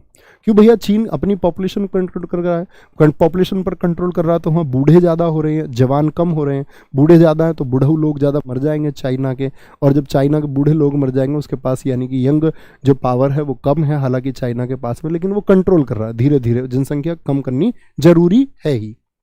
अच्छा जी। जनसंख्या में विभिन्न आयु वर्गों की हिस्सेदारी। अब मुझे बताना, इस परसेंटेज को देख के बताओ कौन सा आयु वर्ग है जिसकी हमारे देश में जनसंख्या में सबसे ज्यादा प्रतिशतता है। तो क्या बोलोगे आप लोग? 25%, यानी 0 से 14 वर्ष तक के जो बच्चे हैं वो 25% है। क्या है? 25% है। आपसे पूछे हमारे देश में 65 वर्ष से अधिक आयु के कितने प्रतिशत लोग होंगे? 7%। दोनों चीजें याद रख लेनी है, दोनों चीजें। ठीक है। जनसंख्या नियंत्रण के लिए कुछ प्रयास क्या हमारी गवर्नमेंट ने किए या नहीं? ठीक है। 1952 में प्रधानमंत्री पंडित जवाहरलाल नेहरू द्वारा दुनिया का पहला परिवार नियोजन कार्यक्रम प्रारंभ किया गया। परिवार नियोजन यानी कि परिवार को सीमित करना है। क्या करना है? परिवार को सीमित करना है। और 1966 में गर्भ निरोधक सुविधाएं शुरू की गई, यानी कि जैसे कि आपकी कॉन्ट्रासेप्टिव पिल्स होती हैं उनके लिए। पहले तो ये था कि बच्चा हो गया, मतलब प्रजनन क्रिया से बच्चे का जन्म हो गया तो हो ही गया, बच्चे को जन्म देना ही है। लेकिन अभी क्या बहुत सारी ऐसी चीज़ें हैं जिसे रोकथाम करके कि भाई गर्भ धारण करने को रोका जा सकता है। गवर्नमेंट ने कहा कि भाई ऐसे तो सबके बच्चे हुए तो बहुत जल्दी हम लोग पता नहीं कहाँ पहुँच जाएंगे। अच्छा, जनसंख्या नियंत्रण के उद्देश्य थे एक के कामराज प्रोग्राम भी चलाया गवर्नमेंट ने पुरुषों के लिए। ठीक है। क्या बोलोगे? जनसंख्या नियंत्रण के उद्देश्य से 1983 में देश का पहला निजी विधेयक संसद में प्रस्तुत किया गया। कहाँ पर? संसद में प्रस्तुत किया गया। सन 2000 में भारत में नई जनसंख्या नीति लाई गई। कब नीति? आपसे पूछे भारत में पहली जनसंख्या नीति कब आई? क्या बोलेंगे? भारत में पहली जनसंख्या नीति कब आई? तो यहीं पर आपको आंसर देना है। आज की क्लास का ये होमवर्क का क्वेश्चन रहेगा कि प्रथम जनसंख्या नीति देश में कब आई थी। क्या बोलोगे? प्रथम जनसंख्या नीति देश में कब आई थी? और दोस्त, क्लास का जो ये डेटा तैयार हुआ, ठीक है, उस डेटा को बड़ी सावधानी से तैयार किया गया। शायद ही कोई चूक हो, फिर भी कहीं दशमलव अंकों की कोई चूक रह गई हो तो उसके लिए आप मुझे माफ़ करेंगे, ठीक है। तो हम बात करेंगे प्रथम जनसंख्या नीति कब आई, ये आपका होमवर्क का क्वेश्चन है। क्लास आपकी शायद 2 घंटे की रही, क्योंकि इसमें याद करने जैसा कुछ था नहीं कि मैं आपको किसी तरह से याद कराऊं। ट्रिक्स हम बना नहीं सकते थे। मेरा काम था आप लोगों को एक डेटा डिलीवर करना कि एग्जाम में पढ़ के ही जाना है। जो मैंने महत्वपूर्ण मार्क करा है उसको पढ़े वगैरह मत जाना।